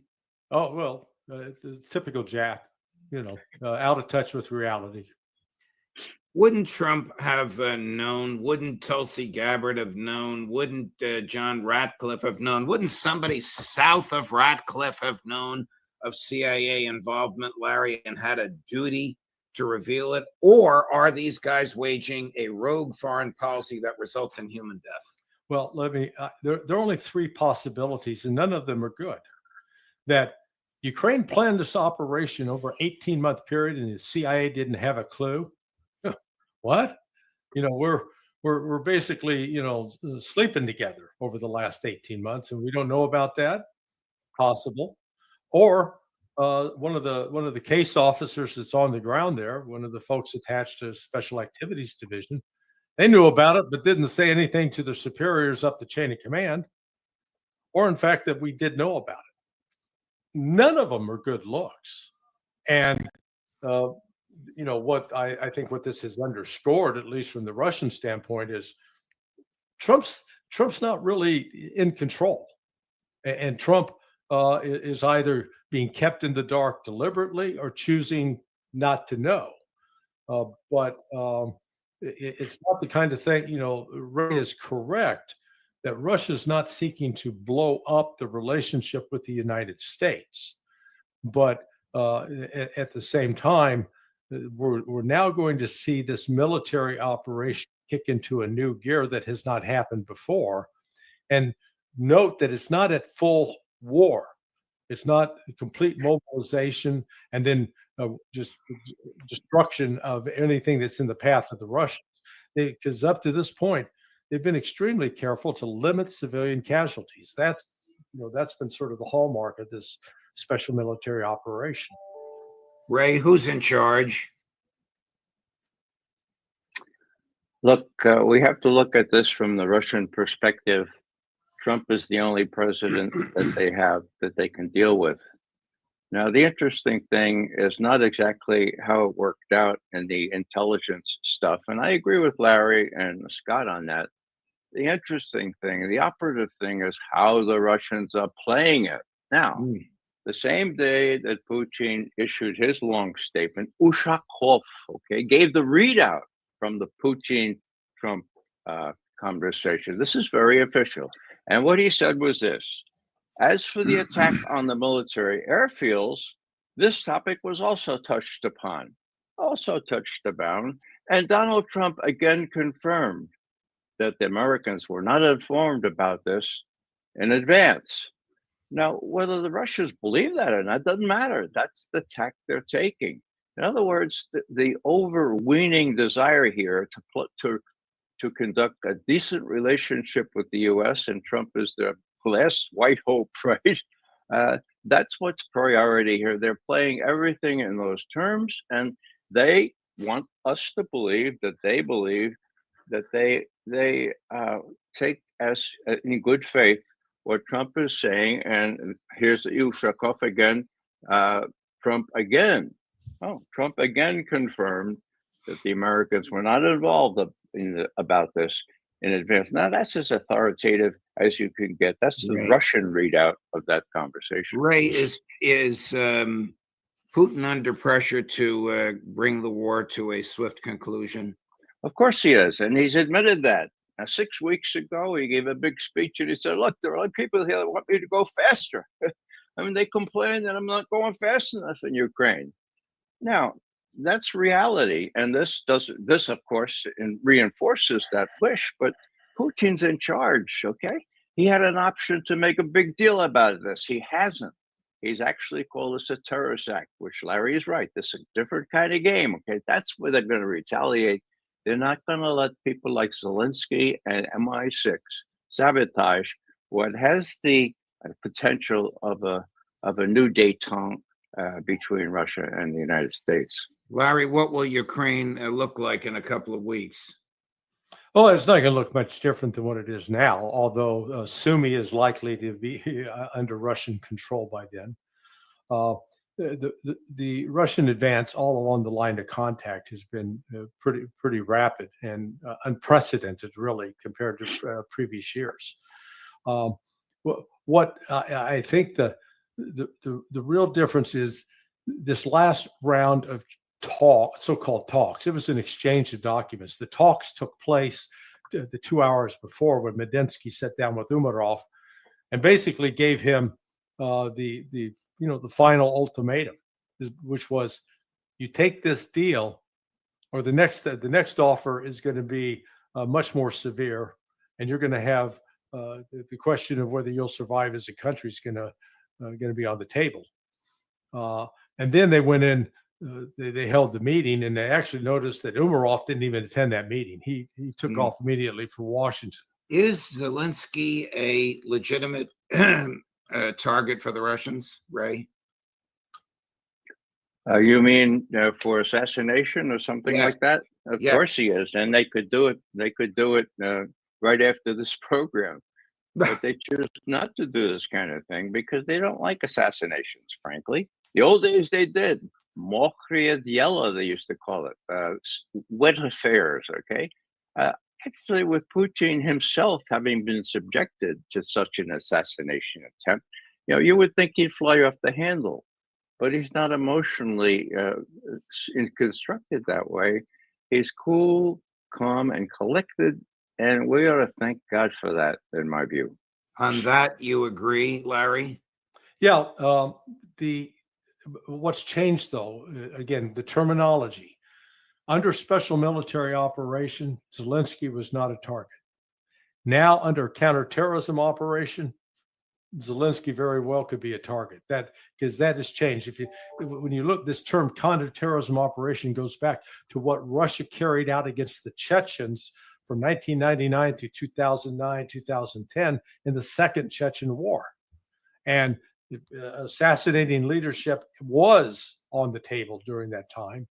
And I think what Putin made clear in his speech the other day was he doesn't view Zelensky as legitimate at all. And it's like, as he said, what's the point of negotiating with terrorists? Gentlemen, thank you very much. Great television when you disagree. Oh, we love it, but we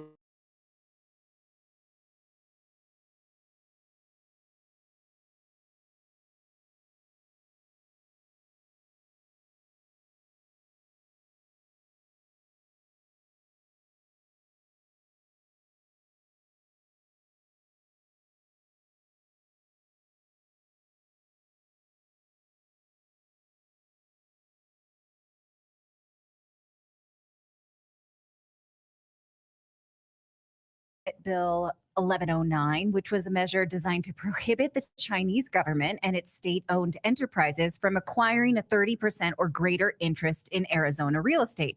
The bill was a safeguard for critical infrastructure, including military installations like the Lutsk Air Force Base, from potential foreign espionage. The Arizona legislature, controlled by Republicans, did pass this. The governor just used it her own accord and said, actually, no, not going to let this one through, even though elected representatives have voted it through. Governor Hobbs says that this was not effective at counter-espionage. She says it lacked clear implementation criteria, which could lead to arbitrary enforcement.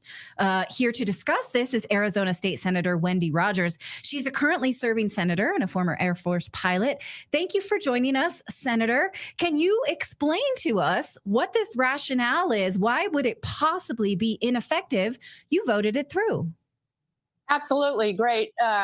Thanks for having me on. This is one of many bills that she has vetoed.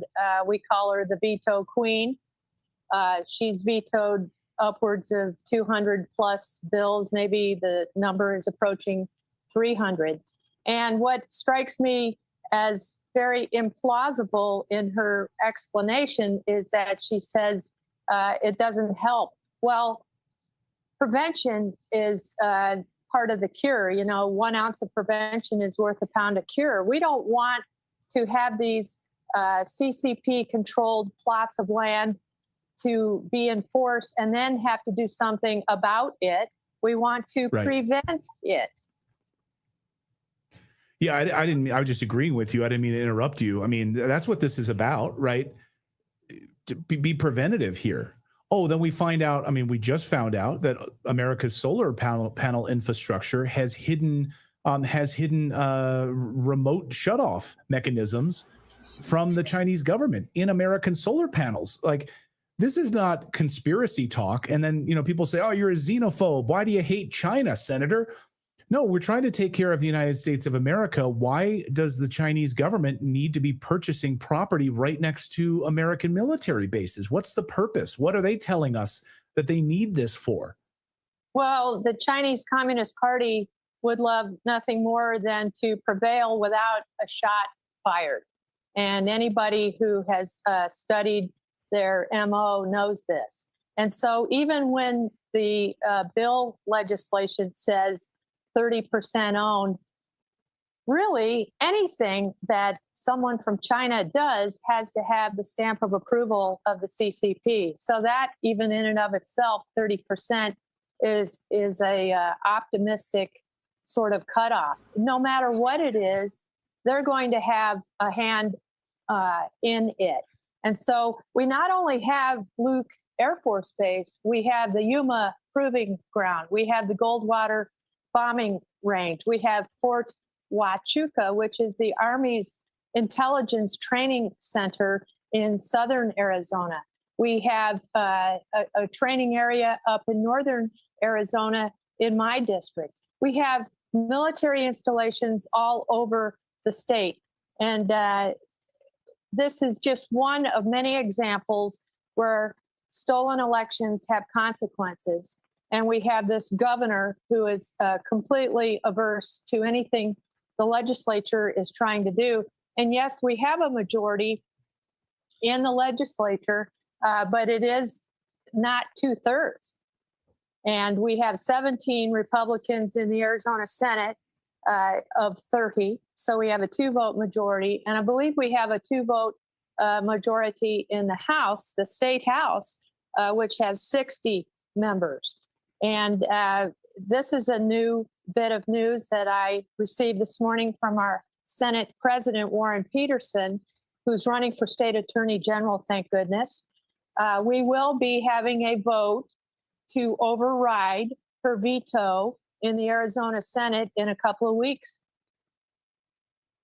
Now, something that liberals always say when they see bills that seem extremely common sense, but they don't want to pass them through, especially when it comes to perverts, that's their favorite, is, yes, we're not for perverts, but this is not an effective bill because it won't actually accomplish what we think. That's just something that we should get used to every time we see liberals. I mean, yes, there's no perfect bill. Usually that's the case. But they always say, we want this, but this is just not it. Can you follow that logic? No, and I have to listen to it all the time. And sometimes it's so repulsive, we just walk off the floor because it's ridiculous. And I just had a bill recently vetoed that called for accountancy of how many dollars illegal aliens are costing Arizonans in hospitals. An optional checkoff box to say whether or not you're a citizen. You don't have to answer it. And if you do and you are illegal, ICE is not going to show up at your doorstep. But we want to know what the impact is. And that went all the way to the governor's desk. In fact, in one day, she vetoed 7 of Wendy Rogers' bills out of 35 in that just one day, which was about 3-4 weeks ago. It's unprecedented. This is why we need U.S. Congressman Andy Biggs to replace her. He is running to replace her. Thank goodness. Yeah, thank goodness. And yeah, we've had Andy on the show, and hallelujah. We could have had Carrie Lake in there. Of course, we know what's going on. Again, this is troubling at a deep level. You served in the U.S. military. What are members of the Department of Defense saying to you about this? And to me, it's like, how are they allowing this to happen? Well, again, this is a state thing, and we have subject matter experts who come in from all over the country to help us with legislation. And I guess, in a way, the question is that I always get from my constituents, and keep in mind, I represent a rural district from essentially Flagstaff all the way down to northern Tucson. It cuts across 4 counties of the state. And, my constituents want me to run bills that are common sense and that protect us, even though we feel that she will veto these bills. We want her on record.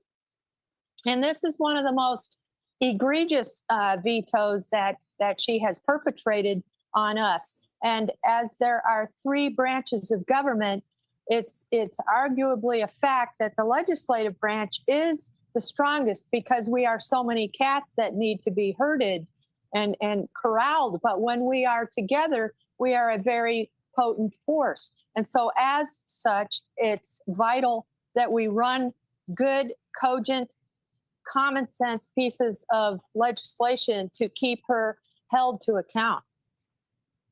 Hallelujah. One of our guests, Linda, in our chat says, "Man, we need you in New York, not Arizona. We need this senator here in New York, not Arizona." Can you be everywhere, please? Yeah, I know you're in Alaska right now at an event, so you're Yes, doing what you can. well, it's funny you mentioned that. I'm in my hotel room. I got the lighting as well as I could. It's pretty overcast here. I'm not used to that in Arizona, but I'm at an elections get together of various state legislators from around the country. And it's probably safe to say I'm one of the more conservative people here, but you can't be afraid to speak up. And I still run all kinds of legislation to do with the Second Amendment, supporting our veterans. I get actually some passed. Hobbs signed 3 sort of esoteric, smaller bills of mine. But when you represent, especially a rural district, people are really plugged in, and they let me know what is expected of me when I go down to Phoenix to represent them. Yeah. Yeah. Senator Wendy Rogers, thank you for fighting the good fight and common sense. We really appreciate you standing up for common sense in the state of Arizona. We need more people like you, and we'll watch very closely. I'm sure nothing will come of this, right? And then 4 years, 5 years from now, when we have some major incident, we'll be able to say, "Well, we told you so. We tried to stop this from happening," and that's exactly what you've been trying to do. I'm a little more optimistic. If we get Biggs in there in first of all, yeah. You're right. This vote to override a veto is a pretty big deal. I can't. There was one time when we did this before. I'm in my 5th out of 8 years. We have term limits, and we did this on another bill. It didn't pass, but sometimes Democrats can wake up and smell the coffee and understand what's really going on. But also, I'm confident that we'll get Biggs in. And I'm confident that Arizonans will have the common sense to do what's right. It's my job to keep pressing on that. If you want to follow me, my website is my name, wendyrogers.org, wendyrogers.org. And I'm fairly active on X, Wendy Rogers AZ. I have over 400,000 followers.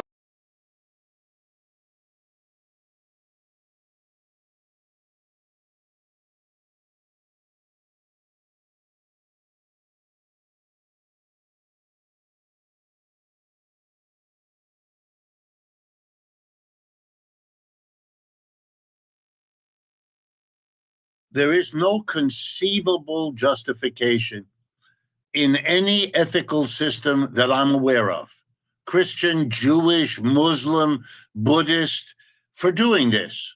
All the major moral systems we live with, or nearly all of them, tell us that there's a solidarity amongst us as human beings, that those of us in need have a claim upon those of us who are in a position to meet those needs without sacrificing ourselves.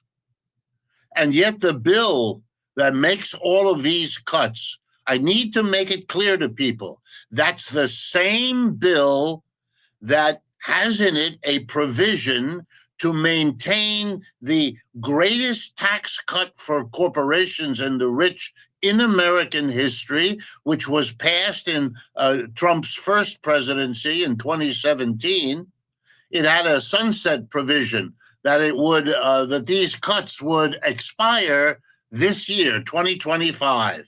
And so this new bill carries in it the perpetuation of that temporary tax cut for corporations and the rich, and adds a bunch more tax cuts. So let's be clear. We're going to take money away from medical care for the people you just summarized, mostly working people, genuinely needy people, and all the rest. We're going to take money away from them, a lot, causing many of them to miss out on medical care, to be sicker than they would otherwise have to be, and to die sooner than they otherwise would have to, in order to give the richest corporations and people a continuation of a tax cut they shouldn't have got in the first place, and additional tax cuts. It really boggles the mind when you see what this is about. No wonder Republicans are being screaming at their representatives at town meetings, which they've canceled all over the country because of what's happening. No wonder Iowa Senator Joni Ernst has, how shall I put it, destroyed her own reputation for the rest of her life, and certainly for the rest of her political life. Her statements will follow her forever because of their crudeness, because of their ignorance, but most of all, because of their straight out, and there's no other word for this, fascistic attitude towards her fellow citizens. We all die eventually. Wow. You're going to die sooner. And I say that as a senator who's got one of the best free healthcare programs available on this planet for senators and representatives in Washington. I mean, the United States has the most expensive medical care system in the world. If there were any place in the world where you had to help the poor access such costly health care, which of course they cannot afford, this is the country. You're dealing with a sleazy politician, what used to be called correctly a country club Republican, who lives in a world of cocktails and relaxation, occasionally going into the mess and the mass of us people and explaining to us who we should have as our savior and explaining to us who we should listen to. The tooth fairy is the equivalent in her mind of the fear of dying because you don't have access. This is beyond being tone deaf. This is beyond being out of the loop. This is another step, and I'm going to use a word I very rarely use again. This is fascism. You no longer understand other people as being like you, people who want to live, who want to be there with and for their loved ones, who want to be part of a functioning community, who want to have their health, and who ask of a society, give me at least these basics. I'm ready to work. I'm ready to do my share of the responsibility. And I will never treat other people as Senator Ernst just did, as if their death and anxiety about their death, a perfectly reasonable anxiety given what we're talking about, is the equivalent of the tooth fairy. This is a person who can condemn others to death because in her brain, it doesn't count. She has disconnected herself from the human condition. That's what fascists do when the conditions become so extreme that they lose their humanity. We wonder how people can treat one another this way, kill each other in large numbers with no sense that there could and should be an alternative way to solve our problems other than this. because then we become like the animal kingdom, which we thought we were a little bit kind of developed from. It's horrible to watch. And that such a person should be, to do what she did with that remark was catastrophic. To follow it up by making it worse, and doing it in a cemetery. So it reminds me of the worst examples of German, Italian, Spanish fascisms, when you had this kind of behavior in which there, but for the grace of God, a statement that comes out of the Christian religion is something they don't have any relationship to anymore. The irony, the hypocrisy of ending with my Lord and Savior. That's what she is, the Christian who can mouth the words, but has no connection anymore to the very honest idea that lies behind them. And I do, if you allow me, to say a word about the cynicism, saying this is about avoiding people who cheat the system. My God. You know what that shows you? They've got nothing. So they come up with this because this is the kind of thing you say when you've got nothing to say about it. Every system has people who cheat it and game it. Millions of Americans game the tax system in this country 10 ways. Should that mean we don't have a tax system? Of course not. Millions of people cheat at every conceivable opportunity. We don't cut out programs. Are there people who inappropriately take advantage? Yes. And you know something? Every bureaucracy knows that, and every bureaucracy has within it offices, people, and procedures to avoid that as best they can. But to use it suddenly as a basis for denying people access to health care by the millions because some cheat, well, we know what that is. That's the excuse that fascists use when they kill whole villages because somebody in the village resisted. We understand what that's about. That's a kind of terrorism. And that's what we're victims of in this country by what is going on here. And it's a statement that this country no longer has the capacity to take care of its people.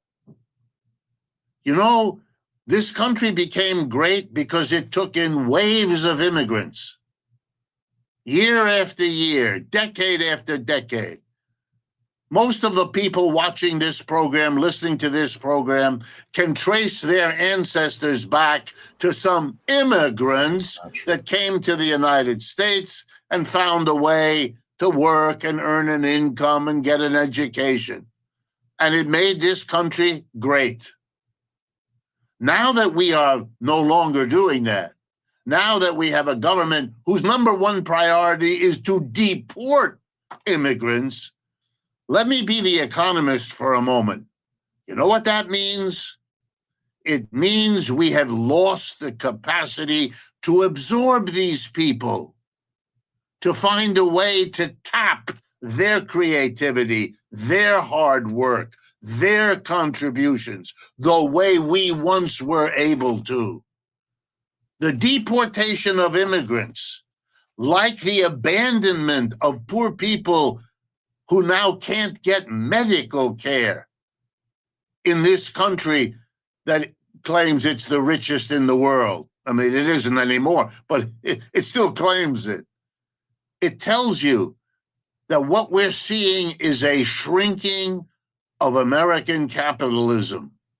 And when the empire of this country declines as it is, and when this capitalism declines as it is, nothing is more typical of a declining empire than seeing that the people at the top, the richest, the most powerful, they're the ones who can hold on to the riches the empire gave them. They're the ones who can hold on to their position because that's what their position gives them, power and influence. And so they offload the costs of decline on those who can't protect themselves. Immigrants without the legal right to be here. Poor people without enough money to access medical care.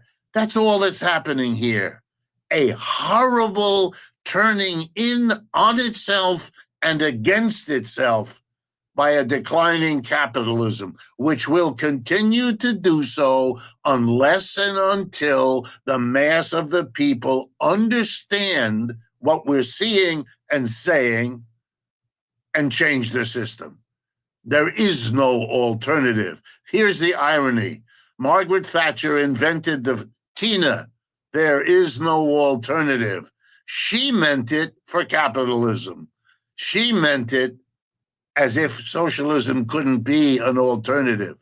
We are living through an age where a transition to socialism is the only remaining alternative unless we are prepared to suffer. Those 8.6 million people, Nicole, that you referred to, who will lose access, they will become this generation's beggars, desperados, people with nothing to lose, people who will change the face of large and small cities across this country. This is a terrible step in a terrible process, and we better wake up and face what it is before it hurts us beyond repair. The fact that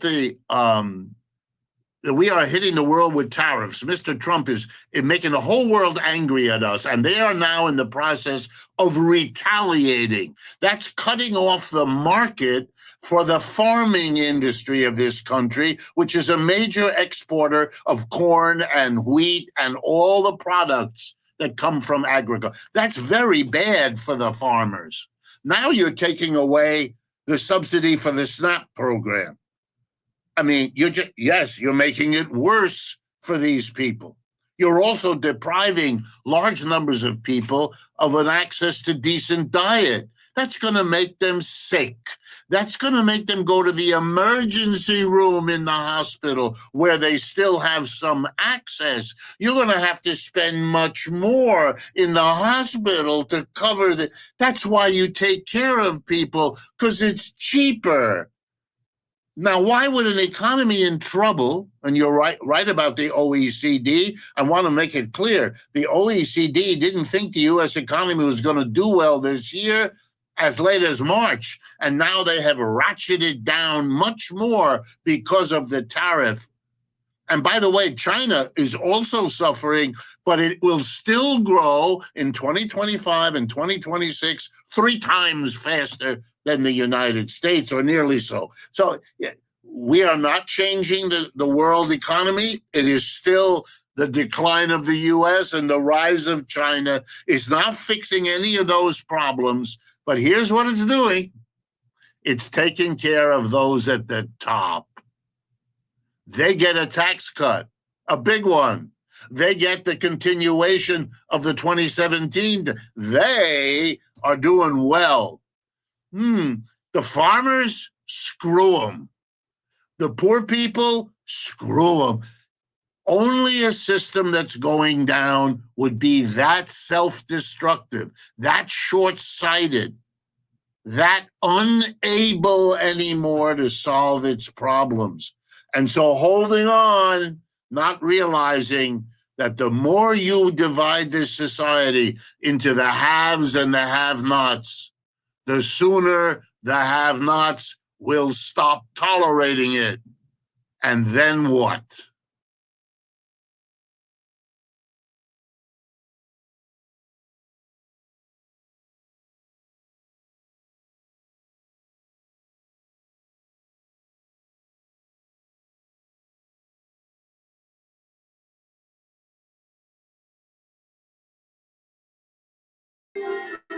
Here's Speaker Johnson who is responding to Elon Musk. And he does such a bad job of it. He's such a consummate liar and such a corrupt piece of it, which is what he is. Mike Johnson's corrupt. He doesn't care about you. He doesn't care about his constituency. He only cares about the donor class and Israel, the people who actually control him. And so he did such a bad job of pushing back against Elon Musk that he got community noted over it. And so let me show you what he said. Yeah, let me say this. It's very disappointing. Okay, I've come to consider Elon a good friend. He's obviously a very intelligent person, and he's done a lot of great work. With all due respect, my friend Elon is terribly wrong about the one big beautiful bill. So Elon, okay, so in case you're not aware, Elon Musk went on a tirade, scorched earth on Twitter and in interviews against the budget bill that he and Trump are pushing through Congress, that passed Congress, and now it's on its way to the Senate. And it explodes the deficit. It cuts healthcare, it cuts food stamps, it gives tax breaks to billionaires. It's the same old story. And so Elon Musk went crazy over it, right? He's going scorched earth, ripping them, called it disgusting what they're doing. That's what Elon Musk's actual word was, disgusting what they're doing. And here's Speaker Johnson trying to defend it. And this is how he defends it. Yeah, let me say this. It's very disappointing. Okay, I've come to consider Elon a good friend. He's obviously a very intelligent person, and he's done a lot of great work. With all due respect, my friend Elon is terribly wrong about the one big beautiful bill. So here's what Mike Johnson actually says about. So Elon, turns out Elon's not. He's not wrong. He's not terribly wrong. He's not even a little bit wrong. Elon Musk's 100% right about the big, beautiful bill, the budget bill. It explodes the deficit, which is going to tank our economy, which will make the dollar, it'll cause hyperinflation, and it'll cause interest rates to skyrocket. Central bank digital currency, after all, is what we're going to get. So he says, yes, you're correct.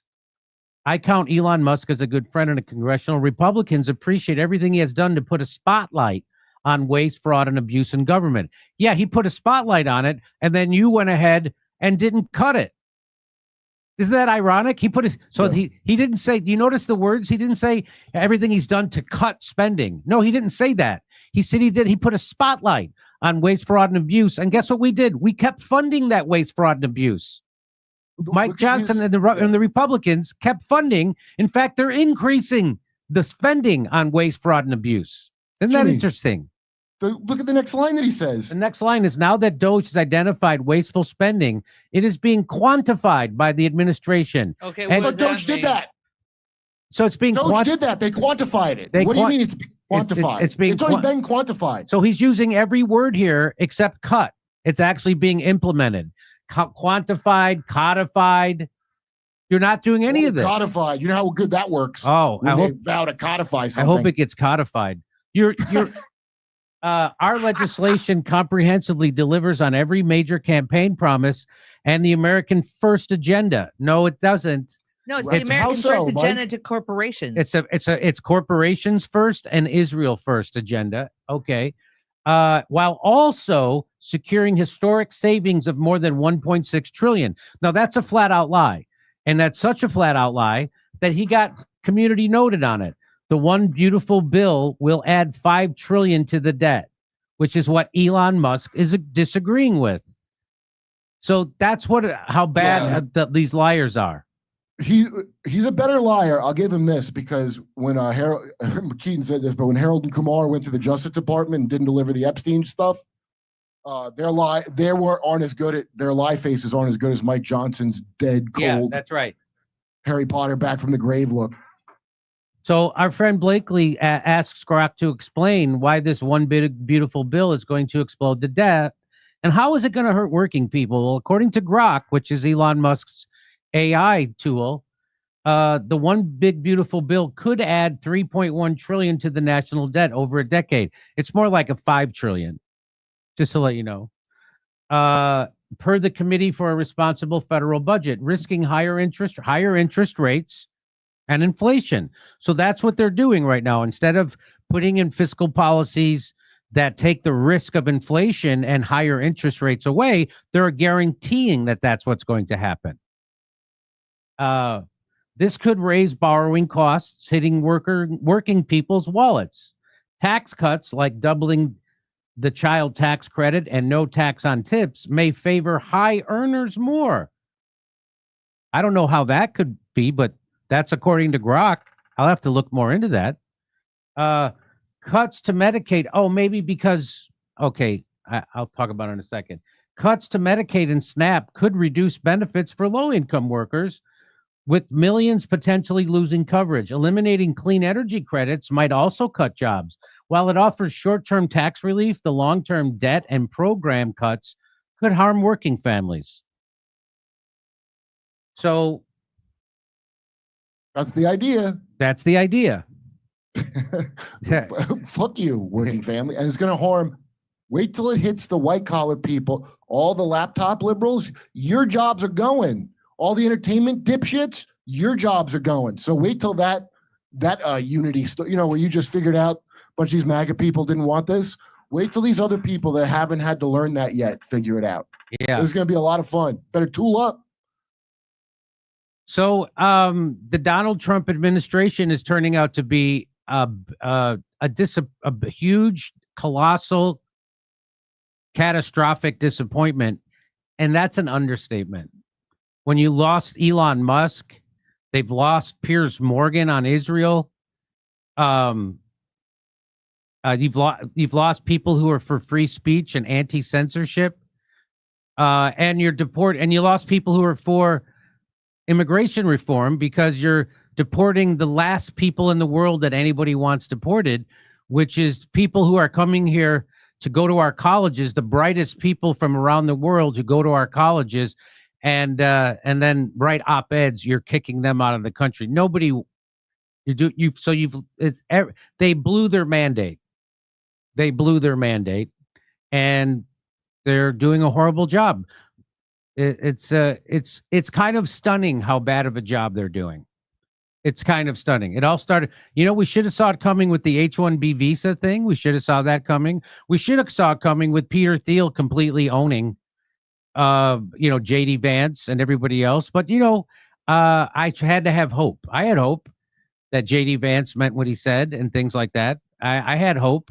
I thought at least I thought he would at least clean out the part of the deep state that was trying to kill him. You thought? Yeah. Well, you know what I mean? I didn't know he was going to let bygones be bygones again, which he has done.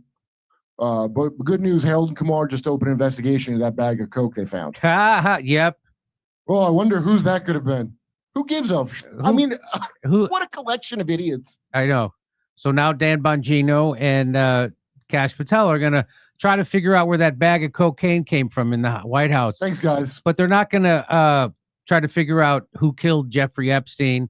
They're not going to try to figure out what that assassination attempt in Butler, Pennsylvania was all about. They're not. They're not doing that. They're not making lone shooter. It turns out. Turns out it was a lone shooter. That blah blah, and that's it. We're all done.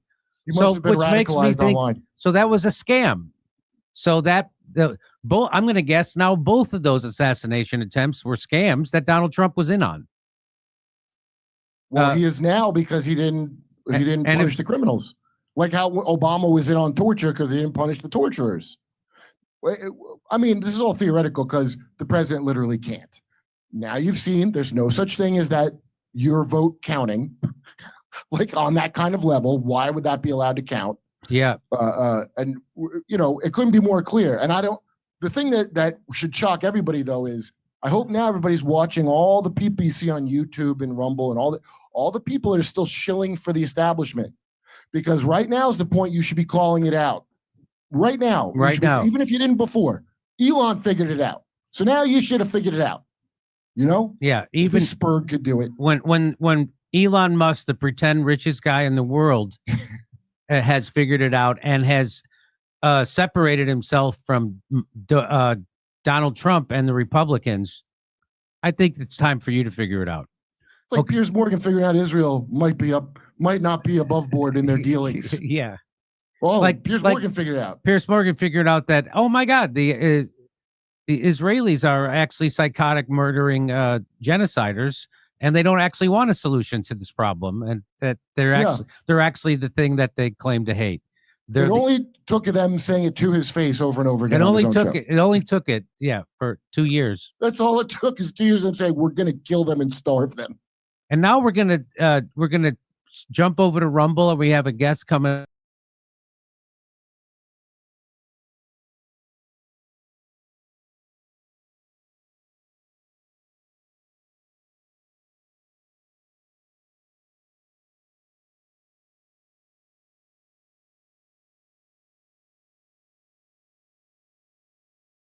Let's go ahead and get right into today's video. So if you don't know by now, Donald Trump and Elon Musk, they are currently in what is commonly referred to as a BBB, a big, beautiful beefer. But like I said on my other channel, Hours of Horror, and if you're not subscribed to me on that channel already, please feel free to do so, because I plan to do something special on that channel. I feel like this beef, I feel like this rift is manufactured, that it's some kind of big distraction. Because what's weird is that all the stuff that Elon Musk has been posting on his X account is all the stuff that the public is already aware of. You know what's interesting, and I didn't catch this before, but the very last interview that Elon Musk had before he was seen with that black eye, they had shown during the interview his statue, and on his statue, you can see something on the right eye, the same exact eye where he had the bruise. So there's something more to this eye thing than meets the eye. It's just so eerie, right? Like the very last interview he had before he's seen with this black eye, the statue of him also looks like there's something going on with the right eye. I had to edit that in because I just noticed that. That is very interesting.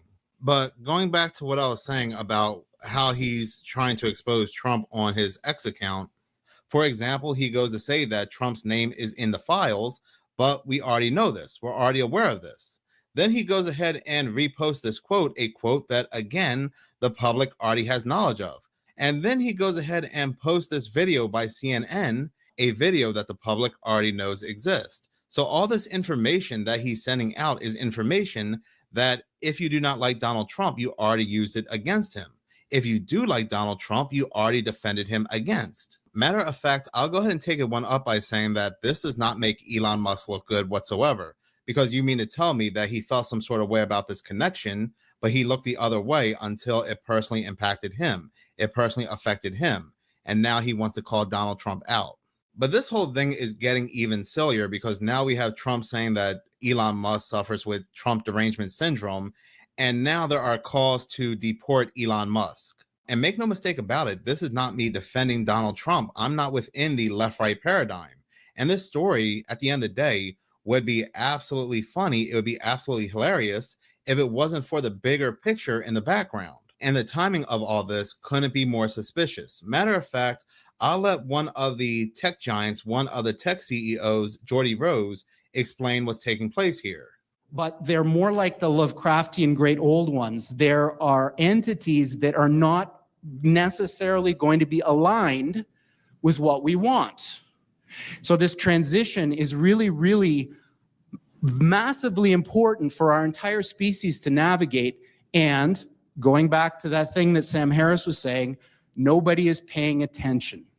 This thing is happening in the background while people bicker about politics and what's going to be in the healthcare plan in the US. And underneath it all is this rising tsunami that, if we're not careful, is going to wipe us all out. So on that pleasant note, we're hiring people. So they want to distract us with this rift, the possibility of Elon Musk being deported, and they really want to distract us again with the files, but we know nothing's going to come out of that.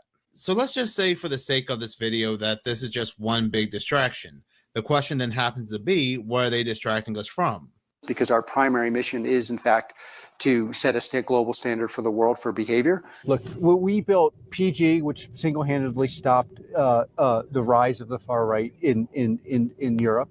We built Foundry, which was used to distribute the vaccine and saved millions of lives globally.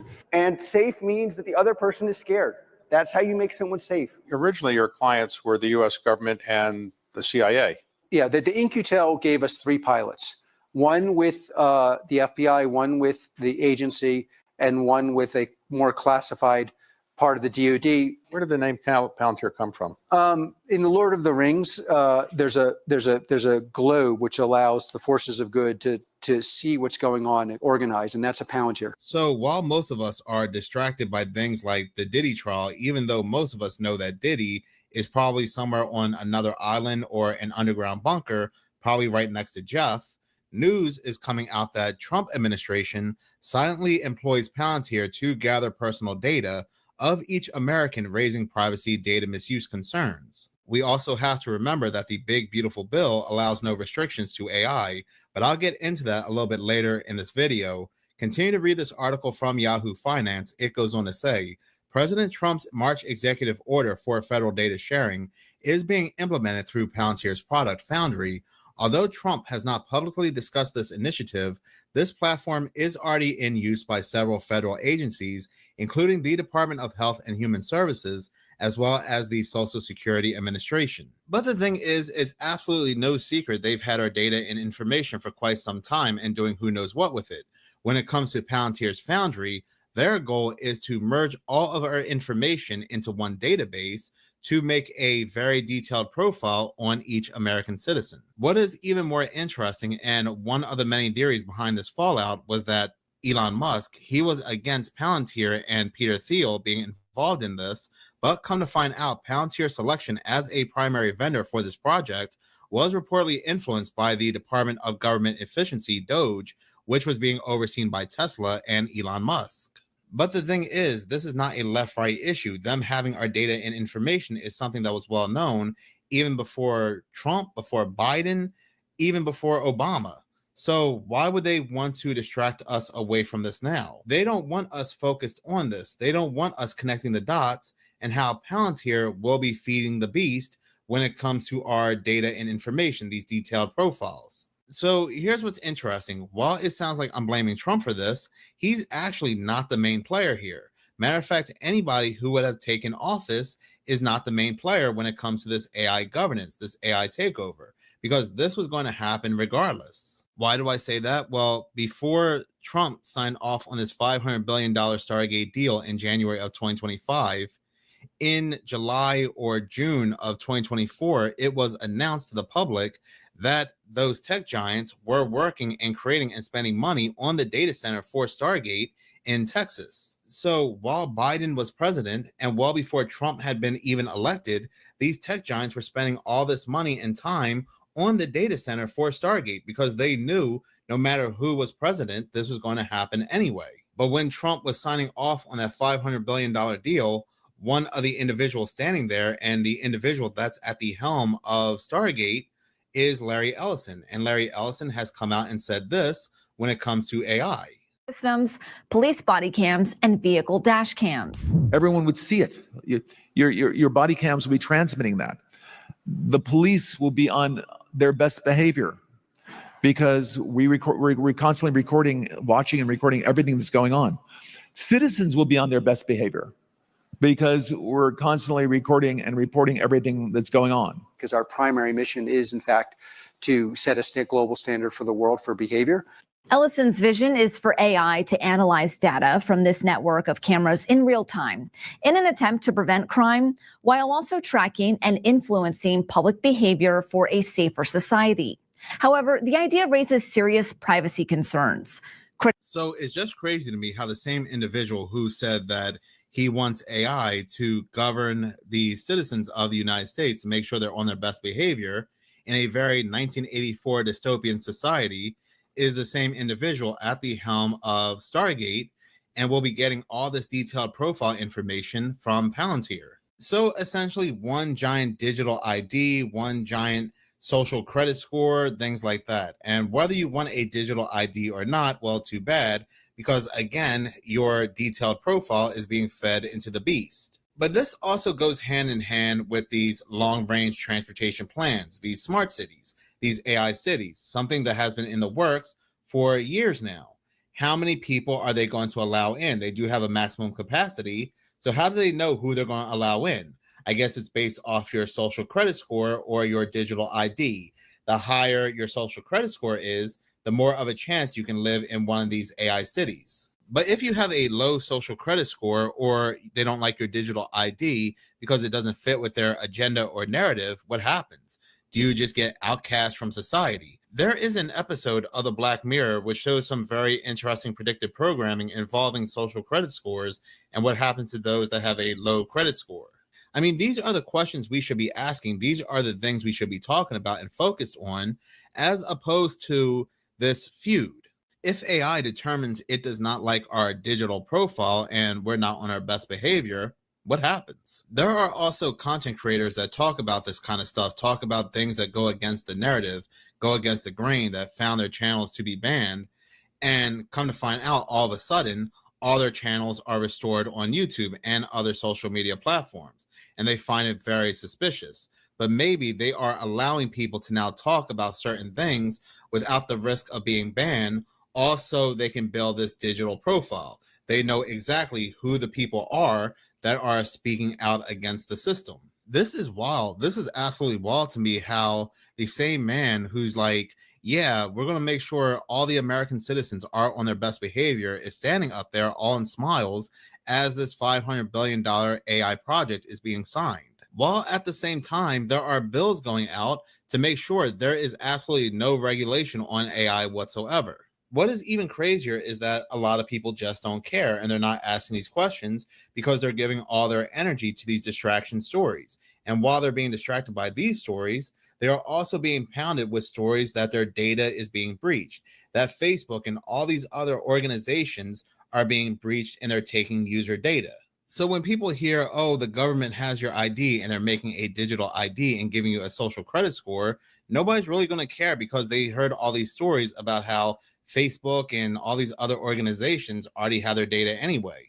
So now we have all these Republicans speaking out, Republicans who voted for this bill. They're now saying, I wish I didn't vote for this bill because I didn't know the no regulations on AI was in there, which again is just all smoke and mirrors, because again, it doesn't matter whether they voted for it or not. It was just going to happen anyway. I mean, we even have individuals like Marjorie Taylor Greene, who's been a big supporter of Donald Trump and the big, beautiful bill, who's now saying she wants to vote against it and take her vote back because, again, she didn't know what was truly in it and that she didn't know about this whole AI governance. What is funny is that Palantir came out in their defense, and they said in a statement on X that the New York Times report is blatantly untrue. The company is not surveilling Americans, CEO Alex Karp told CNBC Thursday. But like always, you got to watch the wording and how they speak. But take a look at the actual tweet by Palantir and not the shortened version by News and Media. The actual tweet says the recently published article by the New York Times is blatantly untrue. Palantir never collects data to unlawfully surveil Americans. They're not saying they're not collecting data to spy on Americans. What they're saying is they're doing it, but they're not doing it illegally or against the law. But I'm going to go ahead and share a little bit more about Palantir. When the Palantir CEO Alex Karp is interviewed about the surveillance, look at the mental gymnastics he uses before he finally decides to give an answer. New York Times has an article. Here's the headline. Trump taps Palantir to compile data on Americans. They paint a pretty Orwellian picture of what you and the Trump administration are doing. Over here, I picked a random engineer and I said, by the way, we have a contest. Find all the technically absolutely erroneous things in this article in 90 seconds. And I picked a random engineer. I was like, well, how many do you think you could do in 90 seconds? He's like, well, 15, 20. But leaving aside the technical, look, it's probably wrong. hard Is that for what you're them, saying? I'm sure. Well, it's not. Well, first of all, on the tech side, it is so ridiculous. I read the New York Times. It's literally like I'm a dyslexic. They might as well be hiring me to do a spelling bee. So and maybe they just have friends who are tech bros, but they can't hire on a meritocratic basis. I don't know. So that's up to them. We have a contest. Find all the errors in 90 seconds. I think somebody will find 50 or 60. But the more important thing is we are not surveilling Americans. We are not building a database to surveil. And if you wanted to do that, the last platform in the world you would buy is Palantir. And don't believe me, go look, spend 10 minutes and look at the architecture of our product. 10 minutes. Reading this article here from semaphore.com, other Republicans are also speaking out, like Representative Warren Davison, a representative from Ohio. He was quoted as saying it's dangerous when you start combining all those data points on an individual into one database. It really essentially creates a digital ID, and it's a power that history says will eventually be abused. And again, they are making this a left-right issue where there are certain creators out there, certain people who are well known in this type of talk. I think a lot of you know who I'm talking about. They will go on to say that, well, if you bash Palantir, ultimately you're bashing Trump, and ultimately that makes you a liberal. When again, that's just playing into the game. Anybody that's promoting that talking point is not an individual you should be listening to, because again, this is not a left-right issue. This is something that's been happening for quite some time. And if you don't want to go far back into history, just look at the recent comments again made by Larry Ellison. Look at the timestamp of when Stargate, the data center for Stargate, was being built. Why on this day one do you think you decided to do this? I assume you've been working on it for a long time. We have been working on it for a long time. The first data centers are actually under construction in Texas already, and we'll be turning them over to Sam to start training their next model. Nobody, and I mean nobody, should be for this. And it's just so crazy how they curate how we talk. We can't even talk about all these crazy weather events and how they're suspicious. We can't talk about how they're spraying things in the skies, like over in the United Kingdom. And I've mentioned this multiple times before. They're spraying Satan in the skies. People are seeing hurricanes nobody's ever seen before, all these weather events. And yet, if you speak out, if you connect certain dots back to weather manipulation, well, now you're a part of this violent extremist group, this violent false flag extremist group who has been apparently threatening the NOAA. And if you're considered to be a part of this group, well, there goes your social credit score and a mark against your digital ID. It is just absolutely infuriating just seeing how much control there is currently on our speech, on our daily lives, and then looking into the future and how much control there will be given the fact, again, they want us on our best behavior. But again, let's not talk about that or focus on that, because we have to focus on what's going on in the Ditter trial and what the Ditter is doing. Or is Elon Musk going to be reported? I guess stay tuned for the next episode of Dragon Ball Z. What is crazy is that it's well known that Peter Thiel has been known for spying. Back in 2012, Palantir quietly embedded itself into the daily operations of the New Orleans Police Department. There were no public announcements, no contracts made available to the city council. Instead, the surveillance company partnered with a local nonprofit to sidestep oversight, gaining access to years of arrest records, licenses, addresses, and phone numbers, all to build a shadowy predictive policing program. This all goes hand in hand with Larry Ellison's dream for the future. The article goes on to say Palantir software mapped webs of human relationships, assigned residents algorithmic risk scores, and helped police generate target lists, all without public knowledge. They were quoted as saying, Salute to my brother Roscoe for the donation to the war chest. Revolutionary way of life. Absolutely appreciate the love, family. Say salute, King. Salute, family. Very much like to not be publicly known, a Palantir engineer wrote in an internal email later obtained by The Verge. And there we go. This is why we are being heavily distracted, because Palantir does not want all the attention on it and what it's doing. The article goes on to say, after years spent quietly powering surveillance systems for police departments and federal agencies, the company has rebranded itself as a frontier AI firm, selling machine learning platforms designed for military dominance and geopolitical control. And the same individual, Alex Karp, who said we're not surveilling citizens, goes on to say AI is not a toy, it is a weapon. It will be used to end the lives of people. Now, even Palantir's name is interesting. It goes on to say founded in 2003 with seed funding from QIntel, the CIA's venture arm. Palantir was co-created by Peter Thiel with the goal of applying Silicon Valley's data tools to national security.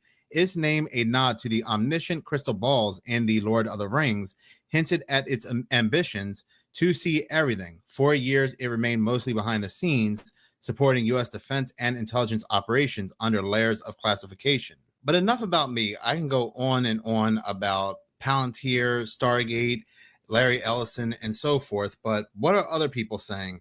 What are other people who are known to be conservative commentators saying about Palantir? This video comes from the older millennial on TikTok. This Palantir thing is a great measuring stick of whether or not you're actually a conservative or you're just a Trump sycophant. Because if you're an actual conservative, you don't support this. So let me just say this to any of my fellow conservative creators that are making content supporting this. Like, what?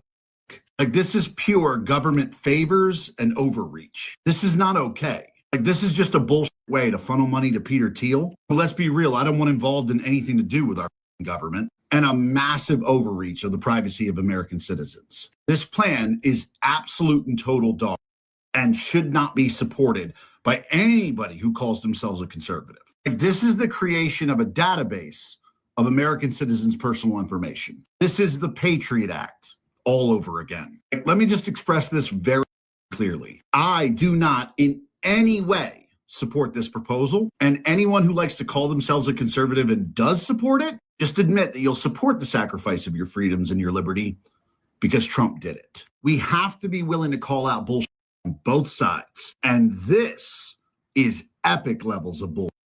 What I like about this, and this is all not doom and gloom, this video isn't doom and gloom. There is a positivity that comes out of this, is that the public, they are talking and speaking out, no matter the side of the aisle that they're on. That people who are well-known conservatives, people who have voted for Trump, can come out and say, yeah, I voted for you. Yeah, you're my guy, but I can go on to say that I don't agree with everything you do. And I'm going to call out the things that you do wrong. And that's how it should be.